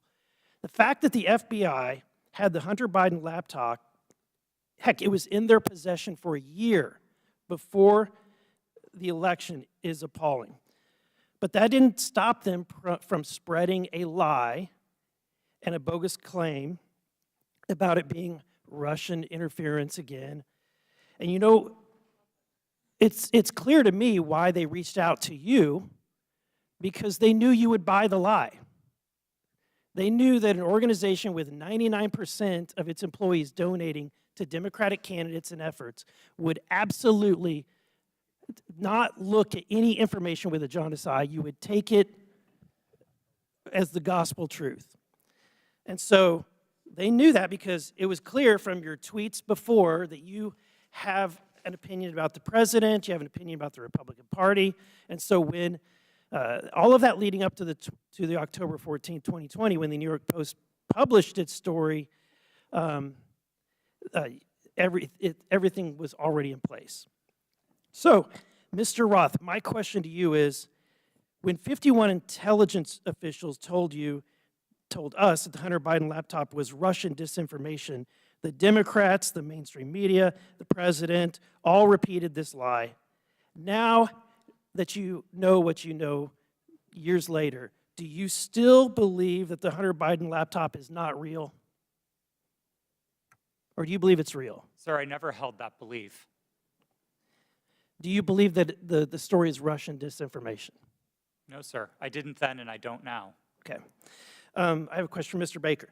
You started your role as Twitter's deputy general counsel in June of 2020, correct? Yes, sir. Who hired you for that role? Who specifically hired me? My boss was a person named Sean Edgett, who was the general counsel. Sean Edgen? Edgett, Edgett. E-G-E-T-T. And that's who you interviewed with? I interviewed with numerous people, but Sean was my boss. Anyone that comes to mind outside of Sean? Ms. Gotti I interviewed with. You're saying other people that I interviewed with at Twitter? But ultimately, the hiring agent was Sean Edgen. I'm not sure exactly who made the decision, to be frank with you, but Sean was my boss. Okay. My next question is, when you were fired from Twitter in December of 2022, after the release of the first installment of the Twitter files, did you destroy any internal communications related to that first batch in the Twitter files? As I said in my testimony, I didn't destroy any documents, period. What reason were you fired? You'll have to ask Mr. Musk about that. That was not given, you were not given any information? He made a public statement about it in a tweet, but I think you would have to ask him for the precise reason. Okay, thank you. Back to Mr. Roth. Is it true that Twitter whitelisted accounts for the Department of Defense to spread propaganda about its efforts in the Middle East? Did they give you a list of accounts that were fake accounts and asked you to whitelist those accounts? That request was made of Twitter. To be clear, when I found out about that activity, I was appalled by it. I undid the action, and my team exposed activity originating from the Department of Defense's campaign publicly. We've shared that data with the world, and research about it has been published. Was that only in efforts against foreign entities, or were there any efforts against citizens of the United States? I think the nature of public social media activity means that anybody might have seen it, but my understanding was the activity was predominantly focused outside of the United States. Okay, thank you. And Mr. Chairman, I want to just say thank you for this hearing. I would hope that we would be asking for documents in communications, whether it's on personal devices or private devices, between these individuals and government officials. So noted. Very good. Thank you. Chair recognizes Ms. McClain for 5 minutes. Thank you, Mr. Chairman, and thank you all for being here today. It is a long day. I'm going to try and make this quick and easy. Mr. Roth, part of your job at Twitter dealt with assessing dis and misinformation, correct? Yes. Wonderful. How did you determine what disinformation and misinformation was? What's your criteria for making that decision? Twitter had established policies covering each of those areas, and I'll take them in turn. We use the term we actually generally didn't use the term disinformation, but we focused on platform manipulation. So behaviors like running inauthentic accounts out of a Russian troll farm, we would address as the behaviors that they are, and we would look for technical signs of that type of manipulation, and we would remove those accounts. So technical, it was all technical? On that side of things, yes. Okay. When it comes to misinformation, which broadly is a question of the content of tweets, Twitter would establish written policies. Which was? I'm sorry? Which was? Which policies did Twitter maintain? Yeah, I mean, I think what the problem with America is we have one set of rules for this team and another set of rules for this team. So we're trying to look at what is the equal playing field. I'm under the assumption that when we use disinformation and we use criteria, the criteria is the same for both sides. So I'm trying to figure out what is the criteria that you had in place to determine which information was misinformation, and did you apply that equally, equitably, inclusively, so to speak, to all sides? So what is the criteria? Thank you for the question. We used a three-part test across all of our misinformation policies. Okay. The first is whether the tweet advances a claim of fact stated definitively. Not an opinion, not a viewpoint, but a claim of fact stated definitively. Okay. The second part of that test is whether the claim of fact is provably false. Not iffy, not maybe, not gray area, definitely provably by multiple expert sources false. And then finally, and this is a really important part, we looked for evidence that those claims of fact could cause harm. So if a tweet met all three parts of that test, that it's a claim of fact, that it's provably false, and that it's dangerous, Twitter might intervene under its policies. No part of that test is viewpoint-based. And in your opinion, was that applied to all tweets? No. Thank you. Mr. Roth, you're familiar with the reports that the Biden administration was considering establishing a disinformation governance board under the Department of Homeland Security. I am aware of public reporting about that, yes. Thank you. And that board was never established, correct? That's my understanding. That is correct.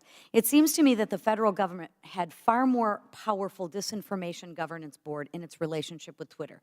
Again, Mr. Roth, question, how often were you meeting with people from the federal government while you were at Twitter? Weekly, daily, monthly? I would estimate somewhere between weekly and monthly. Okay.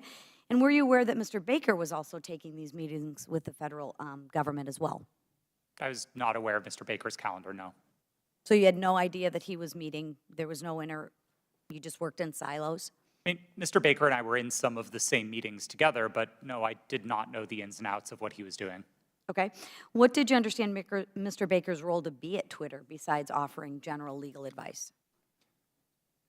Mr. Baker supervised the primary legal team that advised the trust and safety team. He was the supervisor of the attorneys who advised my team. Okay. And how about Ms. Gaddy's role at Twitter besides offering general legal advice? For the final, I believe, year and a half of my tenure at Twitter, Ms. Gaddy was my direct supervisor. Oh, okay. What was her role? Just to supervise you, to make sure you followed those three claims? Ms. Gaddy supervised what my team's goals and objectives were. She made sure I was doing my job. She made sure that if there was conflict in the workplace, she guided me on how to address that. She did the job of a manager. Okay. And she oversaw you and the trust to make sure that your three claims of fact, provable, false, and would cause harm, she oversaw that? Yes, Ms. Gaddy ultimately oversaw Twitter's policies and enforcement decisions. Thank you. Mr. Roth, in Ms. Navaroli's testimony, she states that her expertise is in media, technology, law, and policy. How often per week did you meet with Ms. Navaroli to discuss these areas while you were both at Twitter? We did not. You did not. Okay. Thank you so much. Gentlelady's time has expired. Chair recognizes Mr. LaTurner for 5 minutes. Thank you, Mr. Chairman. Based on everything I have seen regarding this issue, it is clear to me that government officials colluded with Twitter employees to censor the New York Post's legitimate reporting of the Hunter Biden laptop story. Democrats on this committee have so far characterized this hearing as unnecessary and a waste of time. I'd invite any of my colleagues across the aisle to talk to folks in Kansas, because I can promise you they do not feel that way. In fact, my constituents are very concerned, and rightfully so, that a social media company collaborated with a government entity and a political party to suppress certain social media accounts and filter news ahead of an election cycle. Americans deserve answers on this outright attack on our First Amendment rights, and I look forward to gaining clarity from our witnesses. Mr. Baker, your testimony focuses heavily on the fact that Twitter acted lawfully in its reaction to the Hunter Biden laptop story. But this isn't a criminal trial. It's a congressional hearing. I'm here because my constituents are genuinely concerned that they will be kicked off these platforms for any statement that managers at those companies disagree with. They feel that social media companies like Twitter are forcing them to play a game that they don't know the rules to. I want to know your opinion on if you think it is appropriate for people in positions of power to determine what information gets shared. If not, what criteria is acceptable for making those determinations? That's a, excuse me, sir, that's a very broad question on people in power. I'm not sure I can answer that effectively and address your... Could you try? Well, I mean, the Congress is in power. Congress is restricted by the Constitution of the United States. Congress passes laws. Those laws impact how, for example, private sector actors exercise their power or spend their money, that type of thing. Government agencies have to act in accordance with the Constitution, the laws you pass, internal regulations, executive orders. There's a whole panoply of ways that, that people in power, writ large, are held accountable and have to comply with rules and regulations and laws and the Constitution. Mr. Chairman, I would like to yield the rest of my time to Mr. Jordan. Mr. Jordan. I thank the gentleman. Mr. Roth, I want to go back to your statement in your declaration to the FEC. I learned that a hack and leak operation would involve Hunter Biden. Who did you learn that from? My recollection is it was mentioned by another technology company in one of our joint meetings, but I don't recall specifically whom. You don't know the person's name? I don't even recall what company they worked at. No, this was a long time ago. And you're confident that it was from a tech company, not from someone from the government? To the best of my recollection, yes. Did anyone from the government in these periodic meetings you have, did they ever tell you that a hack and leak operation involving Hunter Biden was coming? No, not. Did Hunter Biden's name come up at all in these meetings? Yes, his name was raised in those meetings, but not by the government, to the best of my recollection. Okay. Mr. Baker, I want to go back to the question we had a few hours ago. But I want to frame it in a way I think you can answer. Did you ever tell the FBI that they had no legitimate interest in enforcement of Twitter's policies?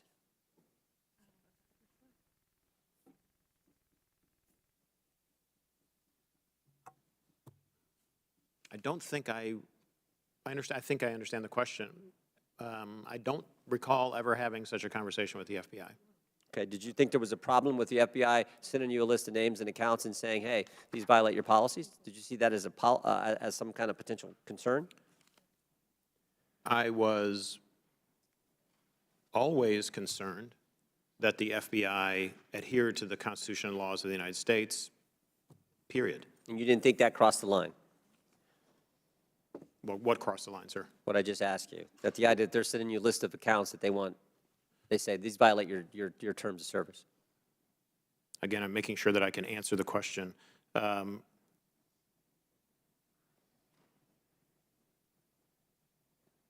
Had I thought that they were doing something unlawful, I would have taken appropriate steps to address it. Okay, Mr. Roth, why were you reluctant, based on what I read in the Twitter files, why were you reluctant to work with the GEC? It was my understanding that the GEC, or the Global Engagement Center of the State Department, had previously engaged in at least what some would consider offensive influence operations. Not that they were offensive as in bad, but offensive as in they targeted entities outside of the United States.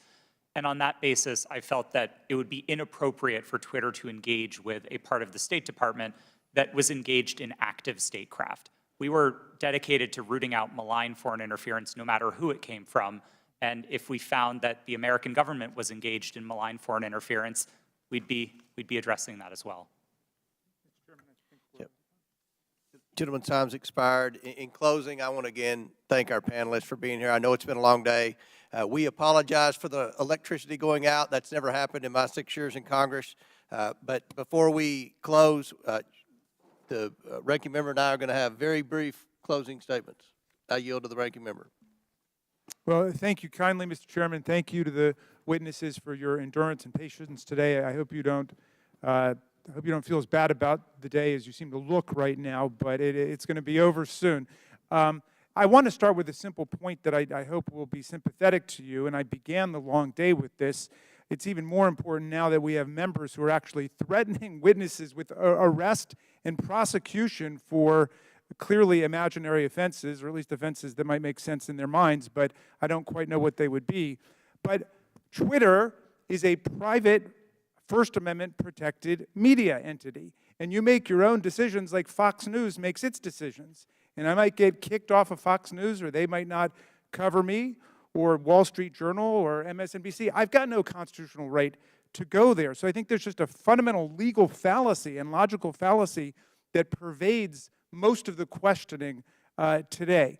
And my friend, the chairman, and my friend, Mr. Jordan, certainly know that under our First Amendment, there's a state action requirement. There is no state action here.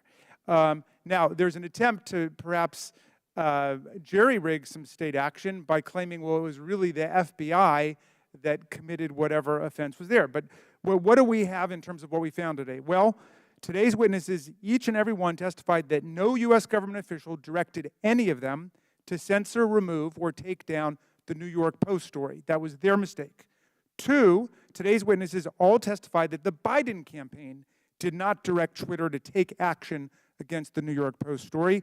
And 3, the whole hearing was predicated on the idea that the FBI directed Twitter to take down the New York Post story to protect Biden, but once again, not a single witness testified that the FBI even communicated with Twitter about the New York Post story. So to me, this has been a wild cyber goose chase all day. It has turned up absolutely nothing, but there was one serious point made by our witness, Ms. Navaroli, who said that the violence and the chaos that was wreaked upon this institution, not far from where we sit today, on January 6th, the attempt to topple a presidential election and install someone who had not been elected as president, was facilitated by Twitter and other social media entities. And at Twitter, at least, the brass there specifically rejected the pleas of employees to take seriously all of the signs and clues of coming violence in the insurrectionary action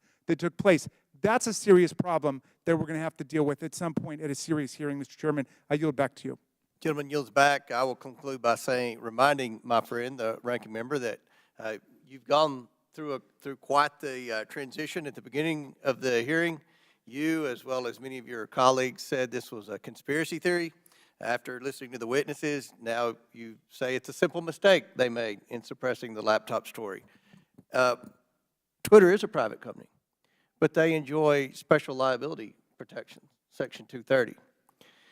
They also, according to the Twitter files, receive millions of dollars from the FBI, which is tax dollars, I would assume. And that makes it a concern of the Oversight Committee. The reason that we've had this hearing is because the laptop has been mislabeled by many in the mainstream media as being Russian disinformation, and that started with Twitter, as well as being tampered with, and you had several people, including Mr. Goldman, that implied that it had been tampered with, even though CBS News and other credible media outlets. You mean mainstream media outlets? CBS? Yeah. You don't think CBS is credible? No, I thought you were just calling the mainstream media. No. Okay. CBS News. CBS News has done a forensic audit that shows that the hard drive is legitimate and it was not tampered with. So these are misconceptions that are out there, and they started because of the suppression of the laptop story. The reason the laptop's important is because there's evidence on there that should concern every American about potential corruption, as well as evidence that would suggest that there's a possibility that this administration could be compromised because of the millions and millions of dollars that they've received from our adversaries around the world. We believe that's worth investigating. We believe national security is important. We had a hearing yesterday on our border. We believe there's a crisis at the border, and it threatens our national security. We had a hearing today. We believe that we need to make sure that this administration is not compromised because of the millions of dollars that they've received from our adversaries around the world. That much of that evidence is contained in the laptop. So I think this was a very successful hearing. I appreciate the witnesses' time. I know it was a very long day, and again, we've never had the electricity go out before. But again, we appreciate your sincere testimony. And with that, and without objection, all members will have 5 legislative days. Mr. Chair, I apologize to interrupt. It's come to my attention that I have to seek your unanimous request in order to submit some additional documents. Without objection, so ordered. Thank you. Apologies. With that and without objection, all members will have 5 legislative days within which to submit materials and to submit additional written questions for the witnesses, which will be forwarded to the witnesses for their response. If there's no further business, without objection, the committee stands adjourned.